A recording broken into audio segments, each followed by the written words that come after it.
న్యాయాధిపతుల గ్రంథము 3వ అధ్యాయము 12వ వచనం నుండి 29వ వచనం వరకు ఈరోజు మనం ధ్యానించుకుందాం. మొదటిగా 12వ వచనం నుండి 15వ వచనం వరకు చదువుకుందాం. న్యాయాధిపతుల గ్రంథము 3వ అధ్యాయము 12వ వచనం నుండి 15వ వచనం వరకు చదువుకుందాం. ఇశ్రాయేలీయులు మరలా యెహోవా దృష్టికి దోషులైరు గనుక వారు యెహోవా దృష్టికి దోషులైనందున యెహోవా ఇశ్రాయేలీయులతో యుద్ధము చేయుటకు మోయాబు రాజైన ఎగ్లోనును బలపరచెను. అతడు అమ్మోనీయులను అమాలేకీయులను సమకూర్చుకుని పోయి ఇశ్రాయేలీయులను ఓడగొట్టి ఖర్జూర చెట్ల పట్టణమును స్వాధీనపరచుకునెను. ఇశ్రాయేలీయులు 18 సంవత్సరములు మోయాబు రాజునకు దాసులయ్యిరి. ఇశ్రాయేలీయులు యెహోవాకు మొర్రపెట్టగా బెన్యామీనుడైన గెరా కుమారుడగు యెహోదను రక్షకుని వారి కొరకు యెహోవా నియమించెను. అతడు ఎడమ చేతి పనివాడు. అతని చేతను ఇశ్రాయేలీయులు మోయాబు రాజైన ఎగ్లోనుకు కప్పము పంపగా చాలు. ఇశ్రాయేలీయులు మరలా యెహోవా దృష్టికి దోషులైరి. న్యాయాధిపతుల గ్రంథాన్ని మనం ధ్యానం చేసుకుంటూ ఉన్నాం. న్యాయాధిపతులు జీవితంలో ఎత్తు పల్లాలు అన్నవి సహజంగా మనం చూస్తూ ఉంటాం. వారి జీవితం ఒక సైక్లిక్ లేకపోతే డౌన్వర్డ్ స్పైరల్గా మనకు కనిపిస్తూ ఉంది. ఒక కిందకి దిగువ భాగంలో దిగిపోతూ ఉన్న ఆత్మీయ జీవితం న్యాయాధిపతుల గ్రంథంలో మనకు కనిపిస్తుంది. వారు దేవుని ప్రేమించేవారు, దేవుని సేవించేవారు. క్రమక్రమంగా దేవుని ఆశ్రయించడాన్ని విడిచిపెట్టి వారు చుట్టుపక్కల ఉన్న బయలు దేవతల్ని లేకపోతే ఆ యొక్క అన్య దేశస్తుల దేవతల్ని ఆరాధించడం బట్టి దేవుడు వారిని శత్రువుల చేతికి అప్పగించేవాడు. శత్రువుల చేతికి అప్పగించినప్పుడు వారు దేవునికి మొర్రపెట్టేవారు. దేవునికి మొర్రపెట్టినప్పుడు దేవుడు వారి కొరకు ఒక న్యాయాధిపతిని నియమించేవాడు. ఈ న్యాయాధిపతి జీవించినంతకాలం ఇశ్రాయేలీయులు చక్కగా దేవుణ్ణి ఆశ్రయించేవారు. కానీ ఎప్పుడైతే వారు మళ్ళా తిరిగి ఆ న్యాయాధిపతి చనిపోయిన తర్వాత ఆ చుట్టుపక్కల ఉన్న అన్య దేవతలను ఆశ్రయించడం మొదలుపెట్టారో దేవుడు మళ్ళా వారిని శత్రువులకు అప్పగించేవాడు. ఇది వారి జీవితంలో ఒక చక్రం లాగా తిరుగుతూ ఉంది.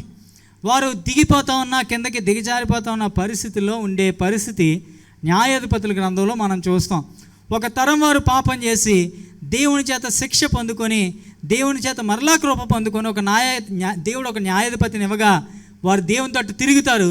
మళ్ళా ఆ తరం గడిచిపోయిన తర్వాత మళ్ళా పాపం చేయడం, మళ్ళా దేవుడు వారిని తప్పించడం, మళ్ళా శిక్షించబడడం, మళ్ళా పాపం చేయడం, ఇలాగా వారు దిగజారిపోతూ ఉన్న దినాలవి. అలాంటి దినాల్లో దేవుడు మొదటి న్యాయాధిపతిగా మనకి ఓత్నీయేలుని ఆయన పుట్టించడం మనం చూస్తాం. ఓత్నీయేలు చేతికి మరి దేవుడు జయాన్ని ఇవ్వడం మనం చూస్తాం. తర్వాత రెండవ న్యాయాధిపతి ఇప్పుడు మనం చూడబోతూ ఉన్నాం యెహూదు నేర్పించిన పోరాట పాఠాలని మనం ఈరోజు నేర్చుకోవడానికి ప్రయత్నం చేద్దాం. మనం చూసాం 3వ అధ్యాయం 1వ వచనంలో దేవుడు యుద్ధాన్ని చూడని తరం వారికి యుద్ధం నేర్పించడం కొరకు శత్రువులు విడిచిపెట్టాడు అన్న విషయాన్ని మనం అక్కడ గమనించాం. క్రైస్తవ జీవితం కూడా పోరాటాలతో నిండిందే. దేవుడు మన యొక్క ఎదుగుదల కొరకు, దేవుడు మనల్ని బలపరచడం కొరకు మన జీవితాల్లో ఛాలెంజెస్ పెడతాడు, సవాళ్ళు పెడతాడు. మన జీవితంలో కొన్ని శత్రువుల్ని మన జీవితంలో ఆయన ఉండనిస్తాడు. ఆ శత్రువులు మనల్ని దిగజార్చడానికి కాదు, మనల్ని ఎదిగింప చేయడానికి. హల్లెలూయా.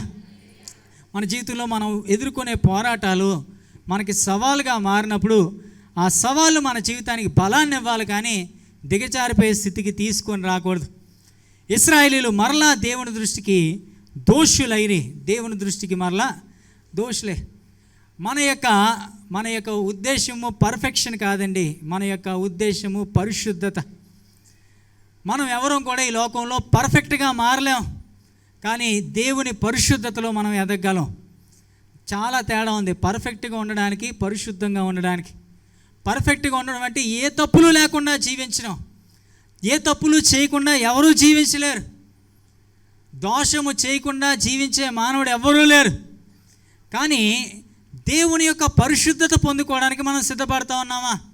మనం పడిపోయిన స్థితిలో మనం తిరిగి లేచి దేవుని పరిశుద్ధ రూపంలోకి మనం మార్చబడడానికి ఇష్టపడతా ఉన్నామా? అదే మన యొక్క ఉద్దేశం, అదే మన యొక్క ధ్యేయం. ఇశ్రాయేలీయులు పాపం చేశారు, పడిపోయారు, ఓడిపోయారు. దేవుని దృష్టిలో పాపం చేశారు. దేవుడు మోయాబు రాజు అయిన ఎగ్లోనును బలపరిచాడంట. ఇక్కడ మనం చూస్తూ ఉన్నాం, మోయాబు రాజుని దేవుడు వారికి శత్రువులుగా ఉండడానికి పెట్టలేదు. 3వ అధ్యాయంలో మనకు కనిపిస్తూ ఉంది. 3వ అధ్యాయం 4వ వచనంలో దేవుడు కొంతమందిని ఉండనిచ్చాడంట. వారిలో ఫిలిస్తీయులు 5 సర్దారులు, జనులను, కానానీయులందరూ, సీదోనీయులను, బయల్షెఫేరును మొదలుకొని హమాతునకు పోవు మార్గం వరకు లెబనోనుకు కొండల్లో నివసించు హివ్వీలు యెహోవా మోషే ద్వారా తమ తండ్రులకు ఇచ్చిన ఆజ్ఞలను గైకొందరో లేదో అనుసరించురో లేదో తెలుసుకున్నట్లు ఇశ్రాయేలును పరిశోధించుకై ఆ జనములను ఉండనిచ్చాను. దేవుడు వారిని పరీక్షించడానికి, పరిశోధించడానికి ఉండనిచ్చిన జనాల్లో ఈ మోయాబీలు లేరు.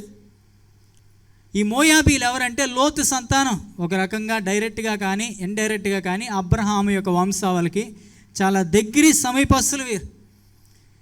దేవుడు తన కుటుంబంలోనే ఒక వ్యక్తిని, ఒక ఒక ఒక జనాంగాన్ని బలపరిచి మోయాబు రాజు అయిన ఎగ్లోనును బలపరిచాడంట. దేని కొరకంటే ఇశ్రాయేలీని సరిచేయడం కొరకు. ఎగ్లోను తన అమాలేకీలను, అమ్మోనీలను సమకూర్చుకొని ఇశ్రాయేలీల మీదకి దండెత్తి వచ్చి అతడు ఖర్జూర చెట్ల పట్టణంను స్వాధీనపరుచుకున్నాడని వాక్యంలో చదువుతాను. ఖర్జూర చెట్ల పట్టణం అంటే ఎరుకో పట్టణం. దేవుడు చరిత్రలో ఆ పాయింట్స్ పెడతా ఉన్నాడు. చాలా జాగ్రత్తగా గమనిస్తే చరిత్ర మనకి పాఠాలు నేర్పిస్తుంది. ఈ చరిత్ర నేర్పించే పాఠాలు మనం నేర్చుకోగలిగితే మనం పరిశుద్ధతలో ఎదగగలం. ఎరుకో అన్నది ఇశ్రాయేలీలకి అది స్టార్టింగ్ పాయింట్. వారు కానాన్ దేశం స్వతంత్రించుకోవడానికి మొట్టమొదటిగా ఎరుకో కోటగోడలను వారు కూలగొట్టారు. ఇప్పుడు అదే ఖర్జూర పట్టణం అంటే ఎరుకో పట్టణాన్ని ఇప్పుడు ఎగ్లోను అన్న శత్రు రాజు లేదా ఈ యొక్క మోయాబు రాజు ఆక్రమించి ఇశ్రాయేలీని పరిపాలన చేస్తూ ఉన్నాడు. ఇంట్రాస్పెక్షన్, దేవుడు మనకి ఇచ్చిన అన్నిటి ఆశీర్వాదాల కంటే ఇంట్రాస్పెక్షన్ చాలా ఆశీర్వాదకరం. అంటే ఆత్మ పరిశీలన. జంతువులకి ఆత్మ పరిశీలన ఉండదు, చెట్లకు ఆత్మ పరిశీలన ఉండదు, పక్షులకి, చేపలకి ఆత్మ పరిశీలన ఉండదు. కేవలం దేవుని స్వరూపాలుగా చేయబడిన మానవునికి మాత్రమే ఆత్మ పరిశీలన ఉంటుంది. మేము ఎందుకు ఓడిపోయాం, మేము ఎందుకు ఈ స్థితికి వచ్చాం, మేము ఎందుకు దిగజారిపోయాం అని ప్రశ్నించగలిగిన సామర్థ్యత కేవలం దేవుని పోలికలో చేయబడిన మానవునికే ఉంటుంది. హల్లెలూయా. మనం ఎప్పుడైతే మనం ఆత్మ పరిశీలన చేసుకోవడం మానేస్తామో మన పతనం అన్నది ప్రారంభం అవుతుంది. ఇశ్రాయేలీలకి దేవుడు మళ్ళా చూపిస్తా ఉన్నాడు, ఇదిగో మీరు పాపం చేశారు కాబట్టి నేను ఇదిగో ఎగ్లో నిన్ను పంపిస్తా ఉన్నాను, మీ పాపాన్ని సరి చేసుకోవడానికి నేను ఇదిగో శత్రువుని బలపరుస్తా ఉన్నాను. ఇశ్రాయేలీలు దేవునికి మొర్ర పెట్టారంట. ఇశ్రాయేలీలు దేవునికి మొర్ర పెట్టినప్పుడు దేవుడు వారి మొర ఆలకించి యెహూదును రక్షకునిగా వారి కొరకు ఏర్పాటు చేశాడు. యెహూదు చాలా నేర్పు కలిగిన మంచి పోరాట యోధుడు. యెహూదు ఎలాంటి పోరాటాన్ని పోరాడాడో అతని పోరాట పాఠాల నుంచి మన ఆత్మీయ పోరాటాల్లో మనం ఎలా పోరాడగలమో మనం 5 విషయాల్ని నేర్చుకుందాం. మొట్టమొదటిగా రండి 15వ వచనం చదువు. ఇశ్రాయేలీయులు యెహోవాకు మొర్రపెట్టగా బెన్యామీనుడైన గెరా కుమారుడగు యెహోదును రక్షకుని వాని కొరకు యెహోవా నియమించెను. అతడు ఎడమ చేతి పనివాడు. అతని చేతను ఇశ్రాయేలీయులు మోయాబు రాజైన హెగ్లోనుకు కప్పముగా పంపగా 3 విషయాలు గమనించండి. ఇక్కడ మొట్టమొదటిగా గేరా కుమారుడు యెహూదును రక్షకునిగా యెహోవా నియమించాను. రెండవ అంశం చూడండి, అక్కడ అతడు ఎడమ చేతి పనివాడు. అతడు ఇశ్రాయేలీలను మోయాబు ఎగ్లోను కుప్పము పంపగా, అంటే దేవుడు నియమించాడు. దేవుడు అతనికి ఒక సామర్థ్యతని ఇచ్చాడు. అతడు ఎడమ చేతి పనివాడు అని రాయబడి ఉంది. దీని మీద చాలామంది చాలా రకాల వాక్యానాలు రాశారు. ఎడమ చేతి వాటం గలవారు, లెఫ్ట్ హ్యాండర్స్ ఎవరైనా ఉన్నారా? లెఫ్ట్ హ్యాండర్స్ ఒకసారి చేతులు ఎత్తండి. లెఫ్ట్ హ్యాండర్స్ అదృష్టవంతులా దురదృష్టవంతులా చెప్పాలి. బెన్యామీను అంటే అర్థం ఏంటి? బెన్యామీను అంటే అర్థం కుడి చేతి పుత్రుడు అని అర్థం. Right hand, son of my right hand, నా కుడి చేతి పుత్రుడు. కానీ విశేషమైన విచిత్రం ఏంటంటే ఈ బెన్యామీను అంటే కుడి చేతి పుత్రుడికి పుట్టిన సంతానంలోంచి చాలామంది ఎడం చేతి వాటం కలిగిన వారు పుట్టారు. చూడండి, న్యాయాధిపతుల గ్రంథం 20వ అధ్యాయం 16వ వచనంలోకి వెళ్దాం. న్యాయాధిపతుల గ్రంథం 20వ అధ్యాయం 16వ వచనం చదవండి ఒకసారి.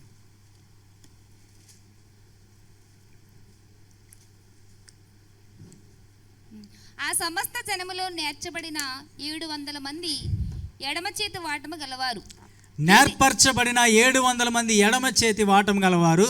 వీరిలో ప్రతివాడును గురిగా నుంచబడిన తల వెంట్రుక మీదుగా వడిసెల రాయి తప్పక విసరగలవాడు. ఎవరంట వీళ్ళంతా? ఎడమ చేతి. ఆ ముందు చదివితే కనిపిస్తుంది, బెన్యామీను సంతీలు, బెన్యామీను సంతానికి చెందినవారు. వీళ్ళు 700 మంది ఎడమ చేతి వాటము గలవారంట. God has given a special capability. దేవుడు వారికి ప్రత్యేకమైన ఎబిలిటీ ఇచ్చాడు, సామర్థ్యత. దేవుడు తన ప్రజల్ని వాడుకోవడానికి ముందు వారికి ఒక ప్రత్యేకమైన ఎబిలిటీ ఇస్తాడు, సామర్థ్యత. దేవుడు చేతకాని వారిని వాడుకోవడం అంటే చేతకాని వారిని కూడా వాడుకుంటాడు, కానీ వారు ఏమీ పని చేయని సోమరులు కాదు. శిష్యులందరూ సామాన్యులు, కానీ వాళ్ళు సామర్థ్యత లేని సోమరులు కాదు. వాళ్ళు నిపుణత కలిగిన వేటగాళ్ళు, వారు చేపలు పట్టేవారు. వారు చేతులు ముడుచుకొని ఇలాగ ఏం చెయ్యి పని చేయని కూర్చొని చూసేవాళ్ళు కాదు. దేవుడు ఏ పని చేయని వారిని వాడుకోడండి. God uses your ability. దేవుడు నీ సామర్థ్యతను వాడుకోవడానికి ఇష్టపడేవాడు. దేవుడు ఒక ప్రత్యేకమైన సామర్థ్యత ఇచ్చినప్పుడు దాన్ని మనం పదును చేస్తూ ఉన్నామా? దాన్ని మనం షార్పెన్ చేస్తూ ఉన్నామా? దేవుడు మనకిచ్చిన ఎబిలిటీ ఈరోజు ఎంతమంది నిజంగా వాడడానికి ఇష్టపడుతూ ఉన్నారు? మొదటి దినవృత్తాంతాల గ్రంథము 12వ అధ్యాయము 1 నుంచి 2 వచనాలు చదువుతాం చూడండి. దినవృత్తాంతాల మొదటి గ్రంథము 12వ అధ్యాయం 1-2 వచనాలు. కీషు కుమారుడైన సౌలునకు భయపడి ఇంకనూ దాగి ఉండగా సౌలు బంధువులకు బెన్యామీనీయులలో పరాక్రమశాలులు కొందరు. ఎవరంట వీరు? పరాక్రమశాలులు కొందరు దావీదునకు యుద్ధ సహాయం చేయుటకై అతని యొద్దకు సిక్లాగునకు వచ్చిరి.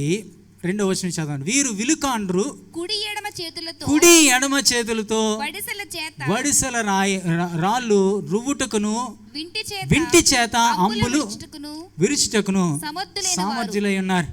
న్యాయాధిపతుల గ్రంథంలో మనం చూసాం, 2వ దినవృత్తాంతాల గ్రంథంలో చూసాం. వారు కుడి ఎడమ చేతులతోటి సామర్థ్యత గల ఒడిసెల రాయి విసరగలవారంటే ఎవరి సంతానం? కుడి చేతి పుత్రునికి పుట్టిన ఎడమ చేతి వాటం కలిగిన వారు కదా, లెఫ్ట్ హ్యాండర్స్, 2 చేతుల్ని వాడగలిగిన వారు. దేవుడిచ్చిన సామర్థ్యతని వారు పదును చేసుకున్నవారు, వారి సామర్థ్యతని వారు చెక్కుకున్నవారు. ఈరోజు దేవుని బిడ్డలుగా మన సామర్థ్యతని మనం ఎంత వాడడానికి ఇష్టపడుతూ ఉన్నాం, షార్ప్ చేసుకోవడానికి ఇష్టపడుతూ ఉన్నాం. దేవుడు నీకు ఇస్తా ఉన్న అవకాశాలని వాడడానికి ఎన్నిసార్లు నువ్వు నిజంగా ఆ ప్రణాళిక కలిగి ఉన్నావు. నువ్వు ఒక స్టూడెంట్గా దేవుడు నేను పెట్టినప్పుడు ఆ స్టూడెంట్గా నువ్వు ప్రాస్పర్ అవ్వడానికి ఇష్టపడుతూ ఉన్నావా? దేవుడు నేను ఒక గృహిణిగా పెట్టాడు, ఆ గృహిణిగానే నువ్వు చురుగ్గా ఉండడానికి ఇష్టపడుతూ ఉన్నావా? ఐగుప్తు స్త్రీలు అంట, ఐగుప్తు స్త్రీలు ఇశ్రాయేల్ స్త్రీల గురించి మంచి సాక్ష్యాన్ని ఇచ్చారు. ఏమన్నా తెలుసా? ఐగుప్తు స్త్రీలు ఇశ్రాయేలు స్త్రీలు ఐగుప్తు స్త్రీల వంటి వారు కాదు. వారు ఎలాంటి వారంట? చురుకైన వారంట. మనం చురుకైన వారమా లేకపోతే చిరాకైన వాళ్ళమా? చిరాకు తెప్పించే వాళ్ళం, చిరాకు పడే వాళ్ళమా? చురుకైన స్త్రీలు వారు ఏ పని అప్పగించినా చురుగ్గా చేసేవాళ్ళు. రూతు చురుకుతనం ఉండేదండి. ఎస్తేరు చాలా తెలివైందండి. దేవుని చేత వాడబడిన ప్రతి వ్యక్తి కూడా వారికి ఇవ్వబడిన సామర్థ్యతలను వాడిన వారే. నీ సామర్థ్యతను నువ్వు తీసుకెళ్ళి గొయ్య తీసి కప్పెట్టేయడానికి దేవుడు నీకు సామర్థ్యత ఇవ్వలేదు. ఓ ప్రియ యవనస్తుడా, God has given you unique ability. దేవుడు నీకు ఒక ప్రత్యేకమైన క్యాపబిలిటీ ఇచ్చి ఉంటాడు. దాన్ని దేవుని మహిమ కొరకు వాడడానికి ఇష్టపడతా ఉన్నావా? దాన్ని షార్ప్ చేయడానికి ఇష్టపడతా ఉన్నావా? ఈరోజు దేవుణ్ణి ఎరుగని వారి స్కిల్స్ని డెవలప్ చేసుకుంటూ ఉన్నారు. చాలా డిసిప్లైన్డ్గా, చాలా కష్టపడి, చాలా ప్రయాసపడి దేవుని బిడ్డలుగా మన యొక్క టాలెంట్ని మనం ఎంత ఇంప్రూవ్ చేసుకుంటూ ఉన్నాం. నీకు కొన్ని మాటలు వచ్చి ఇంగ్లీష్లో, దాన్ని షార్ప్ చేసుకోవడానికి, డెవలప్ చేసుకోవడానికి ఇష్టపడుతున్నావా? నీకు కొంచెమే వచ్చే సబ్జెక్ట్లో, కానీ దాన్ని డెవలప్ చేసుకొని దాన్ని అప్లికేషన్లో పెట్టడానికి ఇష్టపడుతున్నావా? నీ బిజినెస్లో కొన్ని కాంటాక్ట్లు ఉన్నాయి, కానీ ఆ కాంటాక్ట్లు ఇంకా అభివృద్ధి చేసుకోవడానికి, డెవలప్ చేసుకోవడానికి ఇష్టపడుతూ ఉన్నావా? లేకపోతే ఎంత మటుకు చాలు, ఇంకెలాగే ఉండిపోతాను, ఎక్కడే ఉండిపోతాను, నేను నా స్కిల్స్ని నేను వాడను. మోషే గురించి మనం చదువుతాం అపోస్తుల కార్యాలు 7వ అధ్యాయం 22వ వచనం. అపోస్తుల కార్యాలు 7వ అధ్యాయం 22వ వచనం. మోషే ఐగుప్తు సకల విద్యల్ని అభ్యసించాడంట. ఎవరన్నా చదువుతారా? మోషే ఐగుప్తుల సకల విద్యలను అభ్యసించి మాటల యందును కార్యముల యందును ఏమయ్యాడంట? ప్రవీణుడై ఉండెను. సకల విద్యలను అభ్యసించాడు. He studied carefully. పట్టుదలతో రోషం కలిగి అధ్యయనం చేశాడు. నాకేం ఉపయోగపడుతుంది? మా చిన్నప్పుడు మంచి మోటివేషన్ ఇచ్చేవాళ్ళు. నువ్వు పెద్ద ఎంత చదివినా సరే పెద్దగా పాస్టర్ అవుతావు, ఇంకేం చదువుతావు? కానీ నేను బీటెక్ చదివాను, ఫస్ట్ క్లాస్ వచ్చింది. ఎంఎస్సి సైకాలజీ చదివాను, first class. BD first class వచ్చింది. తన పనిలో నిపుణత కలిగిన వాడిని చూచితివా, వాడు అల్పులైన వాడి ఎదుట కాదు రాజులు ఎదుట నిలబడి. నీకు ఒక పని అప్పగించినప్పుడు ఆ పనిలో నువ్వు ఎక్సలెన్సీ పొందుకుంటా ఉన్నావా?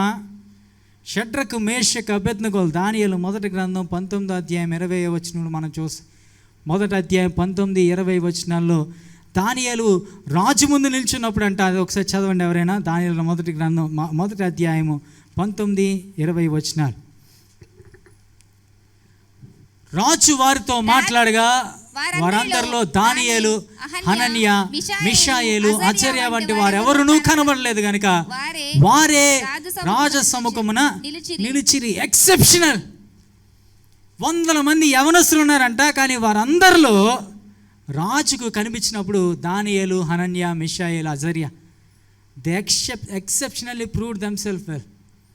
They proved they talent. Prove చేసుకున్నారంట. ఒక కంపెనీకి వెళ్తే కంపెనీలో ఫస్ట్ పేరు క్రైస్తవ పేర్లు ఉండాలి, లాస్ట్ పేరు కాదండి. ఏదో రకమైన ఉద్యోగం వచ్చేస్తే చాలు అనుకోవడం కాదండి. కంపెనీని చక్రం తిప్పే నాదుడిగా నువ్వు ఉండాలి. హల్లెలూయా. సుందర్ పీచే గురించి మనం చాలా గొప్పలుగా చెప్పుకున్నాం. మన పిల్లలు ఎందుకు సుందర్ పీచే అవ్వకూడదు? ఎందుకు అవ్వకూడదు? ఆ సునీత విలియమ్స్ గురించి చాలా గొప్పగా చెప్పుకుంటారు. మన పిల్లలు ఎందుకు వెళ్ళకూడదు అలా అంతరిక్షానికి? ఎందుకు సైంటిస్టులు అవ్వకూడదు? ఎందుకు మన పిల్లల పేర్లు టెక్స్ట్ బుక్లో ప్రింట్ అవ్వకూడదు? తర్వాత జనరేషన్ వారు మన పిల్లల గురించి ఎందుకు చదువుకోకూడదు? ప్రభా, మా పిల్లోడికి గవర్నమెంట్ జాబ్ వచ్చేయడానికి సాయం చేయ ప్రభు. ఎందుకు? సాంబ్రాలు అయిపోవడానికా? ఎందుకు ఈరోజు క్రిస్టియన్ ఇన్స్టిట్యూట్స్ లేవు? క్రిస్టియన్ బ్యాంకింగ్ సెక్టర్ లేదు ఈరోజు. ఆంధ్రప్రదేశ్లో ఒక్క బ్యాంక్ అన్నా క్రిస్టియన్ బ్యాంక్ ఉందా? లేదు. ఎందుకు లేదు? ఆంధ్రప్రదేశ్లో చెప్పుకోదగ్గ క్రిస్టియన్ బిజినెస్ ఇన్స్టిట్యూట్స్ ఉన్నాయా? ఒక క్రిస్టియన్ మెడికల్ కాలేజ్ ఉందా ఆంధ్రప్రదేశ్లో? ఎందుకు మన పిల్లలు అలాగే ఎదగకూడదు? ఈరోజు ముఖ్యమంత్రికి చీఫ్ సెక్రటరీగా ఒక క్రిస్టియన్ బిలీవర్ ఎందుకు ఉండకూడదు? బీటెక్ చదువుకున్న రోజుల్లో మాకు టెక్స్ట్ బుక్ ఉండేది, సాలిడ్ స్టేట్ ఫిజిక్స్ అని. దాని యొక్క రచయిత ఎస్ఓ పిల్లయ్య గారు. ఎస్ఓ పిల్లయ్య ఆయన గురించి నేను చదువుకున్నప్పుడు విన్నాను, ఎస్ఓ పిల్లయ్య అని. తర్వాత ఆయన గురించి విన్నది రిలయన్స్ యొక్క అధినేత ముఖేష్ అంబానీకి పర్సనల్ సెక్రటరీగా ఆయన జాయిన్ అయ్యాడంట. చీఫ్ అడ్వైజరీగా జాయిన్ అయ్యాడంట ఎస్ఓ పిల్లయ్య. మంచి బిలీవర్ ఆయన, చాలా గొప్ప బిలీవర్, చాలా అద్భుతంగా దేవుని కోసం వాడబడేవాడు. ఎందుకు ఈరోజు అలాంటి ఎస్ఓ పిల్లలు రాకూడదు దేవుని సమాజంలో? దేవుని కోసం వాడబడేవాళ్ళు. దేవుడు నీకు ఒక ప్రత్యేకమైన సామర్థ్యత ఇచ్చినప్పుడు దాన్ని షార్ప్ చేయట్లేదు ఎందుకు? యోసేపు, హీ ప్రూవ్డ్ హిమ్సెల్ఫ్. రాజు దగ్గర నిలబడినప్పుడు యోసేపు తన యొక్క ఎక్సెప్షనల్ స్కిల్స్ని చూపించుకోగలిగాడంట. మిగతా వాళ్ళు అందరూ సైలెంట్గా ఉన్నారంట. యోసేపు ఒకడు ఆ జ్ఞానాన్ని ప్రదర్శించాడు. షడ్రకు, మేషకు, అబేద్నెగోలు, మోషే. ప్రియమైన దేవుని బిడ్డలారా, ఈరోజు మన పిల్లలు సామర్థ్యతను పొందుకుంటూ ఉన్నారా? వారు సమర్థవంతులు అవుతూ ఉన్నారా? కష్టపడి చదివించొద్దని నేను చెప్తానా? అలా చెప్పను నేను ఎప్పుడు. ఈరోజు చాలామంది కష్టపడి చదవడానికి ఇష్టపడట్లేదు. సులువుగా చదవాలి, కానీ సులువుగా మార్కులు వచ్చి ఇమోషనల్ ఇంటెలిజెన్స్ అని ఒక పుస్తకంలో ఒక అధ్యయనం గురించి రాశాడు. ప్రపంచంలోనే అత్యధికమైన ఒలింపిక్ మెడల్స్ ఏ దేశానికి వస్తాయండి? ఇండియాకా? చైనాకు వస్తాయి. చైనాకి ఎందుకు వస్తాయి అన్ని మెడల్స్ అంటే, అమెరికా అంటే అమెరికాకి చైనాకి కాంపిటీషన్ కాబట్టి ఇండియాకి చైనాకి కాంపిటీషన్ ఎప్పుడు లేదు. అమెరికాకి చైనాకి కాంపిటీషన్ కాబట్టి వాళ్ళిద్దరినీ పోలుస్తూ ఒక అమెరికన్ డైవర్ అంటే ఈత కొట్టే ఈతగాడు అమెరికా దేశంలో 22 సంవత్సరాలుగా ప్రతిదినము చేసిన అభ్యాసము అంటే రోజు తన జీవితకాలంలో చేసిన ప్రాక్టీస్ అంతా చైనా దేశానికి చెందిన 12 సంవత్సరాల కుర్రవాడు 22 సంవత్సరాల జీవితకాలం చేసిన ప్రయత్నాలన్నింటినీ చేసేస్తారంట. అప్పటికి అర్థమైందా? 22 సంవత్సరాలకి ఎంత కష్టపడతాడో ఒక అమెరికా దేశపు ఆ యొక్క ఈతగాడు 12 సంవత్సరాల లోపలనే అన్ని ప్రాక్టీసులు చేసేస్తాడంట చైనా వాడు.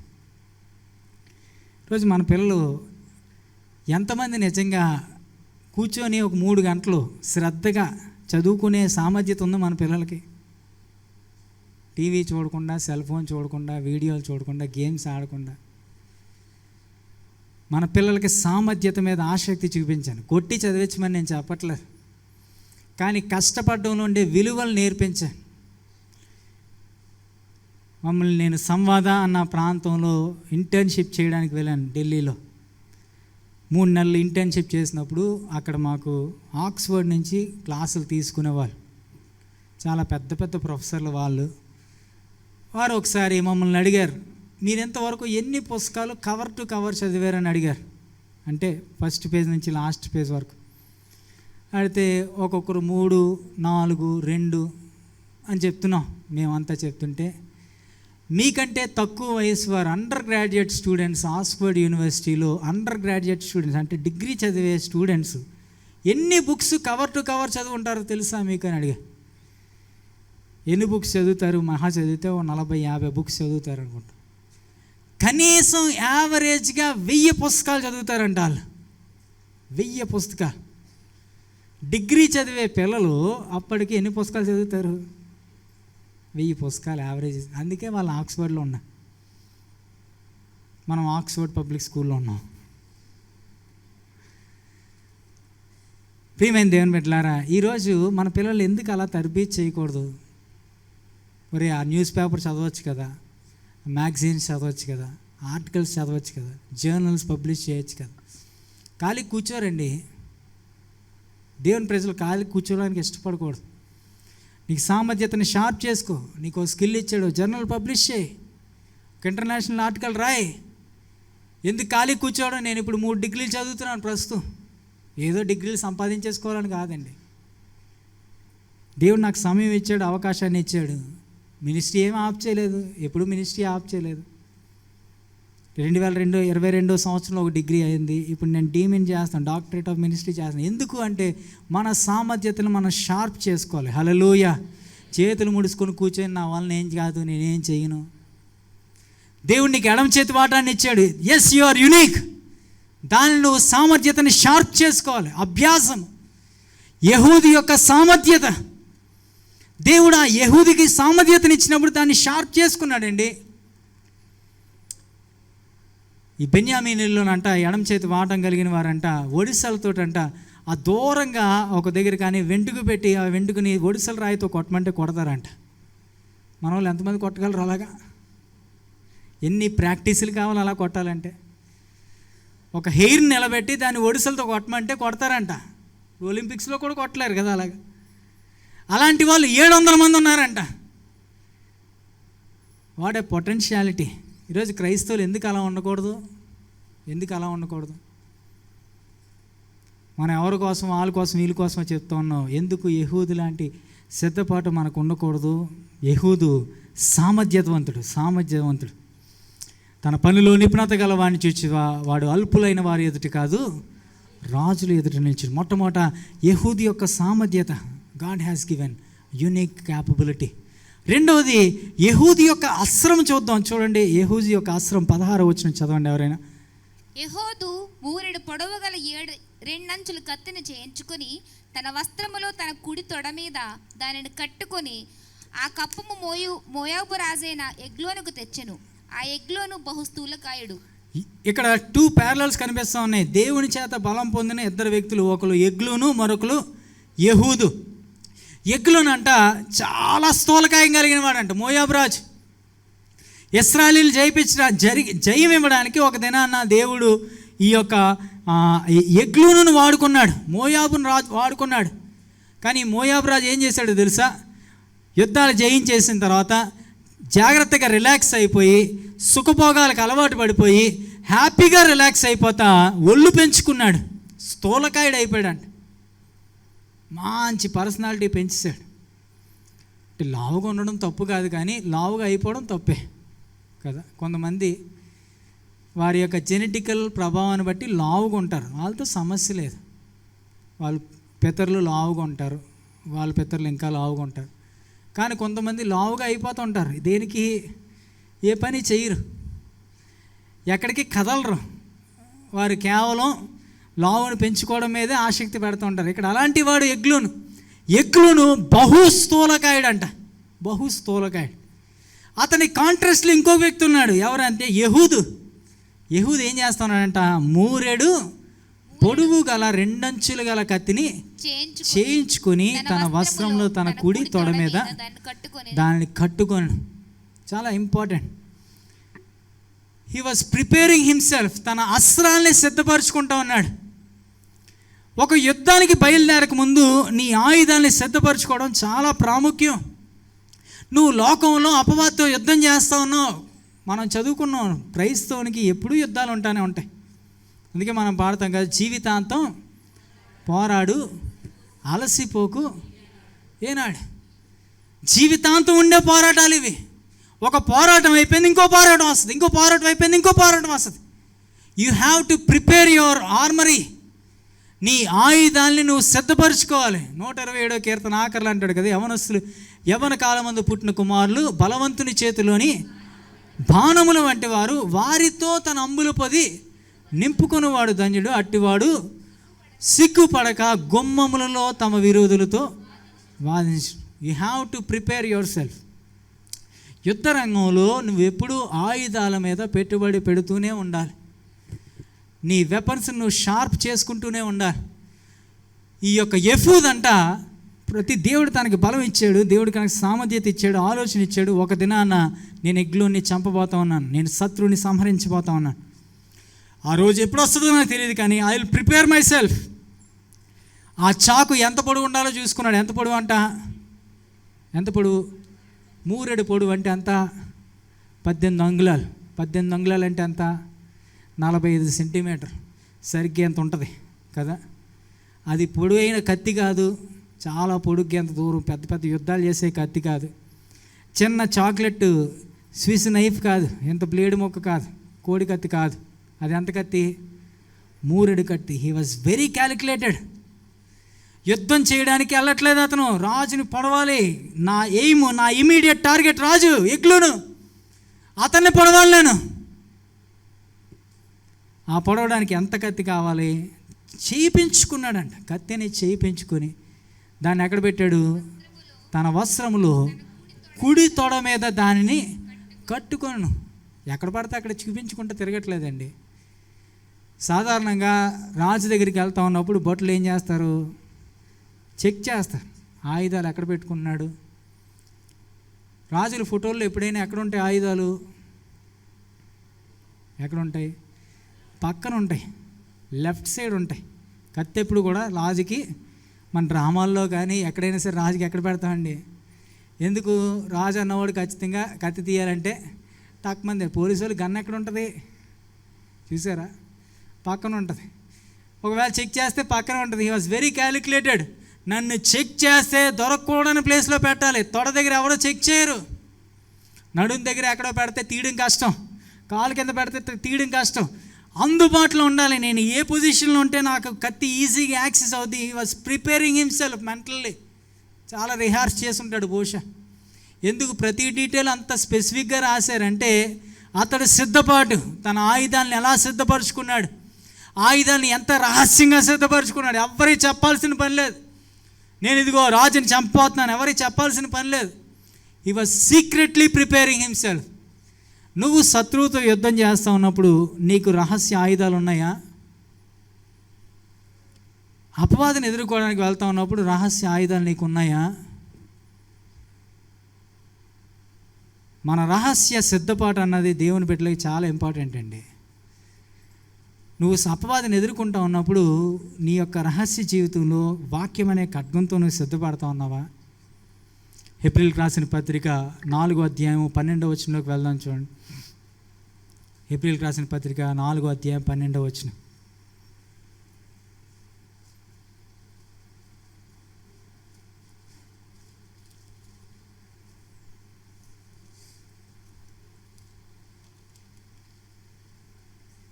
దేవుని వాక్యము సజీవమై బలము గలదై రెండంచులు గల ఎటువంటి ఖడ్గము కంటేను వాడిగా ఉండి ప్రాణాత్మలను కీళ్లను మూలుగును విభజించినంత మటుకు దూరుచు హృదయం యొక్క తలంపులను ఆలోచనలను శోధించును. దేవుని వాక్యము రెండంచెలు గల ఎటువంటి ఖడ్గము కంటేను వాడిగలదంట. ఇతడు రెండంచెలు గల ఖడ్గాన్ని సిద్ధపరుచుకున్నాడు. నువ్వు యుద్ధానికి వెళ్తున్నప్పుడు రెండంచెలు గల ఖడ్గాన్ని నువ్వు సిద్ధపరచుకొని వెళ్తా ఉన్నావా? యేసు ప్రభు అపవాదిని ఎదుర్కొన్నప్పుడు ఆయన వాడిన ఒకే ఒక ఖడ్గం వాక్యం అనే ఖడ్గం ఏంటి? వాక్యం అనే ఖడ్గం.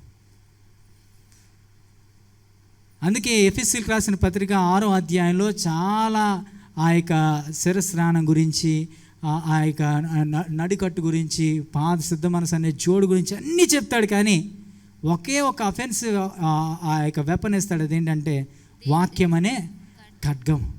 మిగతావన్నీ నిన్ను నువ్వు కాపాడుకోవడానికి ఉపయోగపడుతుంది. కానీ అపవాదిని బెదిరించడానికి కానీ అపవాదిని ఎదుర్కోవడానికి కానీ ఏం కావాలి? ఆ వాక్యం అనే ఖడ్గాన్ని ధరించుకోవాలి. వాక్యం అనే ఖడ్గం. నువ్వు అపవాదిని ఎదిరించాలంటే you have to secretly prepare your self.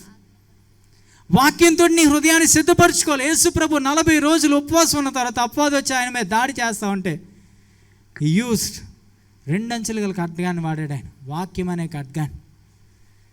ఈరోజు ఎన్ని వాక్యాలు నీ హృదయంతో, ఎన్ని వాక్యాలనే ఖడ్గాలు నీ దగ్గర పెట్టుకున్నావు? ఎన్ని వెపన్స్ ఉన్నాయి నీ దగ్గర? రాజులు మ్యూజియంకి వెళ్తూ ఉన్నప్పుడు వాళ్ళు వాడిన రకరకాల కత్తులు ఉంటాయి కదా, కత్తులు ఉంటాయి. దానిలో కొన్ని సీక్రెట్ వెపన్స్ ఉంటాయి. కొన్ని సీక్రెట్ వెపన్స్ అంటే అవి తెలీదు అవి ఉన్నాయన్న విషయం. గొడుగులో కత్తి ఉంటుంది. గొడుగులా తీస్తే గొడుగులా ఉంటుంది, అది బయటికి తీస్తే ఏమవుద్ది? అది కత్తిలా మారిపోతుంది. సీక్రెట్ వెపన్స్ అవి బయటికి కనిపించవు. They are secretly preparing. కొన్ని కత్తులు కొన్ని పనుల కోసమే వాడతాం. కొన్ని కత్తులు పెద్ద యుద్ధాలకు వాడతాం. కొన్ని కత్తులు చాలా సన్నిహితంగా ఉండేటప్పుడే వాడతాం. ఇక్కడ ఎగ్లోను సిద్ధపరచుకున్న ఈ యొక్క యెహూదు సిద్ధపరచుకున్న కత్తి కేవలం ఎగ్లోను పొడవడానికి మాత్రమే సిద్ధపరచుకున్నాడు. కొన్ని శోధనలు జయించడానికి కొన్ని వాక్యాలు నీకు ఉండాలండి. యేసుప్రభు ఒకే వాక్యంతో అన్ని శోధనలు జయించలేదు. అపవాది యొక్క ఛాలెంజ్కి అనుకూలంగా ఆయన వాక్యం చెప్పేవాడు. ఎదుర్కొంటా శోధన కొన్నిసార్లు నీకు ఒళ్ళు మండిపోతూ ఉంటుంది కదా, కొన్నిసార్లు పగ ప్రతీకారంతో రగిలిపోతూ ఉంటాం. అప్పుడు నీకు ఒక కత్తి అవసరం, వాక్యమైన ఖడ్గం కావాలి. కొన్నిసార్లు చాలా డిస్టర్బ్డ్గా ఉండిపోతాం మనం, చాలా డిప్రెషన్కి లోనైపోతాం మనం, ఏ పని చేయబుద్ది లేదు. అప్పుడు మనకి ఇంకో ఖడ్గం కావాలి. ప్రతిసారి ఒకే ఖడ్గం యెహోవా నాకు ఆపరి నాకు ఏం కలుగుదంటే, జాన్ పైపర్ గారు యవనస్తుడిగా ఉన్నప్పుడు ఆయన సేవ పరిచర్లో ఒకసారి ఒక సీరియస్గా ఉన్న పేషెంట్ దగ్గరికి ఆయన ప్రార్థన చేయడానికి పిలిచారంట. ఆయన లోపలికి వెళ్ళి ప్రార్థన చేసినప్పుడు కుటుంబ సభ్యులు అడిగారంట, అయ్యా ఒక వాక్యం చెప్పి ఆయన్ని బలపరచండి, ఏమన్నా వాక్యం ఇచ్చి వాగ్దానం ఇచ్చి ఆయన బలపరచండి. ఆయన సడన్గా మైండ్ బ్లాంక్ అయిపోయింది. ఆయన ప్రిపేర్డ్గా లేడండి. ఏదో చెప్పి అక్కడ వాక్యాలు ఇక్కడ వాక్యాలు 4 వాక్యాలు ఏవో చెప్పి ప్రార్థన చేసి వచ్చాడంట. కానీ తర్వాత అనుకున్నాడంటే ఎప్పుడు నా జీవితంలో ఎలాంటి పరిస్థితి రాకుండా ప్రతి వారము వాక్యాన్ని కంఠస్థం చేయడం మొదలుపెట్టాడు. వాక్యాన్ని అభ్యాసం చేయడం మొదలుపెట్టాడు. ఏ సందర్భం, పరీక్షలు రాస్తున్నావా, పరీక్షలు రాసేపట్లకి ఎంకరేజ్ చేయాలంటే ఒక వాక్యం కావాలి. ఎవరో చనిపోయే పరిస్థితులు ఉన్నారా, వారిని ఆదరించడానికి, లేకపోతే వారిని ధైర్యపరచడానికి, వారికి నిరీక్షణ కూడిన వాక్యాలు వారికి ఇవ్వాలి. ఎవరు అప్పుడే పిల్లోడు పుట్టాడా, వాళ్ళకి సంబంధించిన వాక్యాలు వారికి ఇవ్వాలి. ఎక్కడ సంబంధించిన నీ కుటుంబంలో నువ్వు పోరాడే యుద్ధాలు, నీ వ్యక్తిగతమైన పోరాటాల్లో నీకు అనువైన అస్త్రాల్ని నువ్వు సిద్ధపరచుకుంటూ ఉండాలి. ప్రియమైన దేవుని బిడ్డలారా, మనకి ఎన్ని కంఠస్థవాక్యాలు వచ్చు,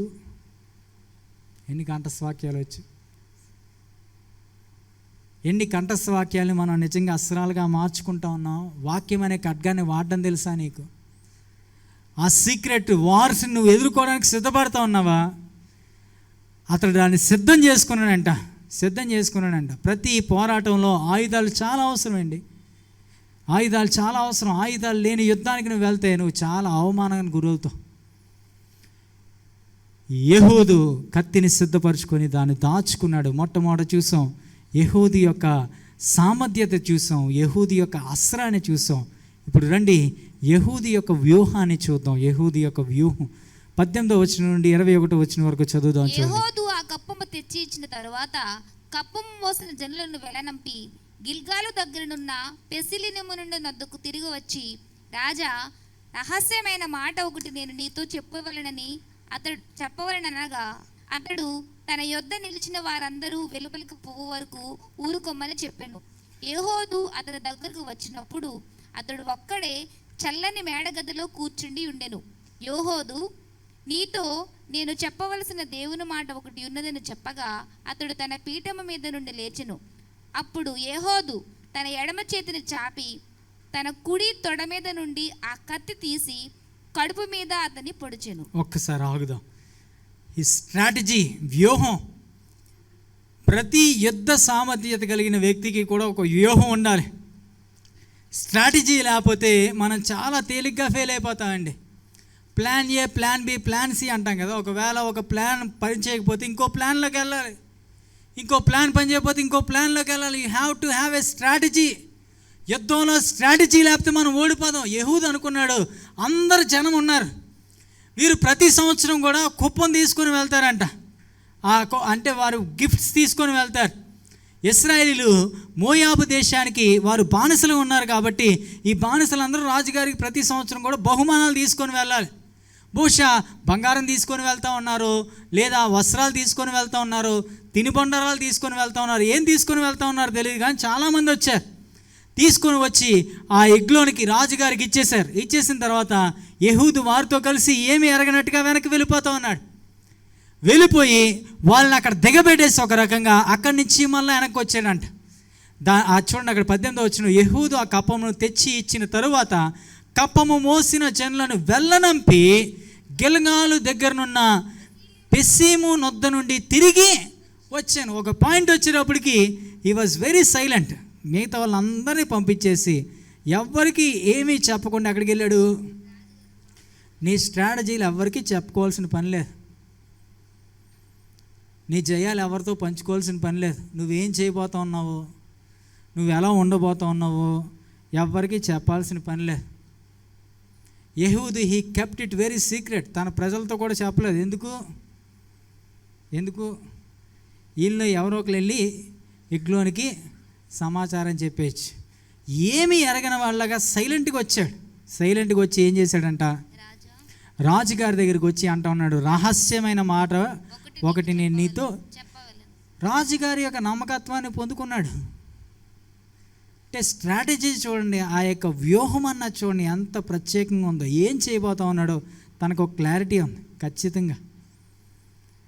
నెక్స్ట్ ఏం చేయబోతా ఉన్నాడు, ఎవరిని కలబోతా ఉన్నాడు, ఎక్కడ కలబోతా ఉన్నాడు. ఆ రాజుగారి దగ్గరికి వెళ్ళి నేను దేవుని మాట నీతో చెప్పాలంటా ఉన్నాడంట. అతను చాలా స్థూలకాయుడు, కదలలేకపోతున్నాడు, మంచం మీద పడుకున్నాడు. బహుశా చల్లగా ఉంది, లగ్జరీగా అలవాటు పడిపోయాడు. చెప్పయ్యా చెప్పు అని రిలాక్స్గా చాలా ప్రశాంతంగా లెగుస్తున్నాడు అనమాట. సరే అలా ఊహించుకోవడానికి ప్రయత్నించేయండి. చల్ల గాలి వేస్తూ ఉంది. ఈయన వచ్చాడు, 4 మాటలు పొగుడు ఉంటాడు. అయ్యా ఎంత మంచివాళ్ళు మీరు, ఎంత బలవంతులు మీరు, ఎంత గొప్పవారు మీరు అన్నీ పొడి. చెప్పయ్యా నీకేం కావాలంటే నేను దేవుడి నుంచి ఒక మాట చెప్పాలండి మీకు. లెగిసి నిలుచున్నాడంట. లెగిసి నిల్చొని అందరినీ బయటికి పంపించాడంట. ఈ పర్ఫెక్ట్లీ ఆర్కెస్ట్రేటెడ్ హిస్ ప్లాన్. చక్కగా తన ప్లాన్ని సిద్ధింపజేశాడు. కరెక్ట్గా ఎలా చేయాలో అలా చేశాడు. చేసిన తర్వాత అతను లేచి నిల్చున్నప్పుడు యెహూదు తన ఎడమ చేతిని చాపి తన కుడి తొడ మీద నుండి ఆ కత్తిని తీసి కడుపు మీద అతన్ని సెకండ్స్లో జరిగిపోయింది అంతే. తను దేని కొరకైతే సిద్ధపరచబడ్డాడు, దేవుడు దేని కొరకైతే అతను నియమించాడో కొన్ని సెకండ్స్లో చేస్తాడు దాన్ని. ఎన్ని మెంటల్ రిహార్సల్స్ చేసుకొని ఉంటాడు, ఎన్ని ప్రాక్టీసులు చేసి ఉంటాడు. ప్రియమైన దేవుని బిడ్డలారా, మనం పొడవడానికి ఈ స్ట్రాటజీలు ఏమని నేను చెప్పట్లేదు, కానీ అపవాదిని ఎదిరించడానికి నీకు స్ట్రాటజీలు ఉన్నాయా? నీ విరోధి అయిన అపవాదికి స్ట్రాటజీలు ఉన్నాయి. అపవాది ఏం ఖాళీగా లేడండి. అపవాది ఏం చేస్తున్నాడంట? గర్జించి సింహం వలె ఎవరిని మృంగుదునా అని ఎదురు చూస్తున్నాడు. రైట్ టైం కోసం ఎదురు చూస్తున్నాడు, రైట్ ఆపర్చునిటీ. అపవాది అందరి దగ్గరికి గర్జించి సింహంలా రాడు. కొంతమంది దగ్గర ఎలా వస్తాడు? వెలుగు దూతలా వస్తాడు కదా. గొర్రె చర్మం కప్పుకున్న తోడేళ్ళలా వస్తాడు. నువ్వు పసిగట్లేవు. He has a strategy, he has a plan. చాలా చక్కగా, చాలా జ్ఞానం కలిగి స్ట్రాటజీ చేసుకొని వస్తాడు. ఈరోజు మన పిల్లలందరికీ చాలా స్ట్రాటజిక్గా వస్తున్నాడు అపవాది కదా. అందరి చేతుల్లోని సెల్ ఫోన్లు ఉన్నాయి, అందరికి ఇంటర్నెట్లు ఉన్నాయి. అపవాది చాలా స్ట్రాటజిక్గా వచ్చాడు. కానీ నువ్వు ఆ స్ట్రాటజీని ఎదుర్కోవడానికి నీకు ఒక స్ట్రాటజీ ఉందా? ఈరోజు మన కుటుంబాల నుంచి పిల్లల్ని దూరం చేస్తూ ఉన్నాడు కదా. వాళ్ళని పంపించాలి, హాస్టల్కి పంపించాలి, తప్పదు, కుదరదు. ఉన్నత విద్య చదువుకోవాలంటే హాస్టల్కి పంపించాలి, దూర ప్రాంతాలకు పంపించాలి, ఉద్యోగాలకు పంపించాలి. కానీ do you have a strategy? ఒక ఫ్యామిలీ స్ట్రాటజీ ఉందా నీకు? పరిస్థితులను ఎలా ఎదుర్కోవాలి, యుద్ధం వచ్చినప్పుడు ఎలా ఎదుర్కోవాలి, సమస్యలు వచ్చినప్పుడు ఎలా ఎదుర్కోవాలి, నువ్వు ప్రశాంతంగా ఉన్నప్పుడు ఎలా ఎదుర్కోవాలి, నువ్వు సుఖంగా ఉన్నప్పుడు ఎలా ఎదుర్కోవాలి. ఈరోజు మన పిల్లలకి యుద్ధం చేయడం నేర్పించట్లేదు మనం. కష్టాల్లో ఎదుర్కోవడం నేర్పించట్లేదు మనం. ఏం పర్లేదు, నేనే చూసుకుంటాను రా అన్నీ. వారు క్రైసిస్ వచ్చినప్పుడు కుమిలిపోతూ ఉన్నారు. వారికి తెలీదు. ఎస్పెషల్లీ ఈ జనరేషన్, ఇప్పుడు ప్రస్తుతం ఉన్న జనరేషన్, వాళ్ళకి సమస్యలు ఎలా ఎదుర్కోవాలో తెలియదండి.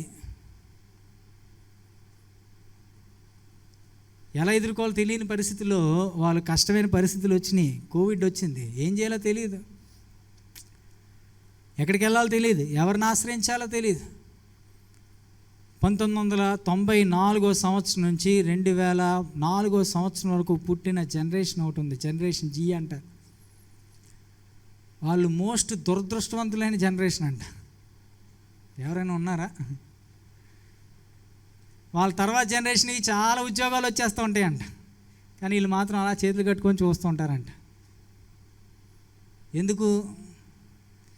గారాబం, తల్లిదండ్రులు గారాబం. యెహూదా అలాంటి వాడు కాదండి. He was very strategic.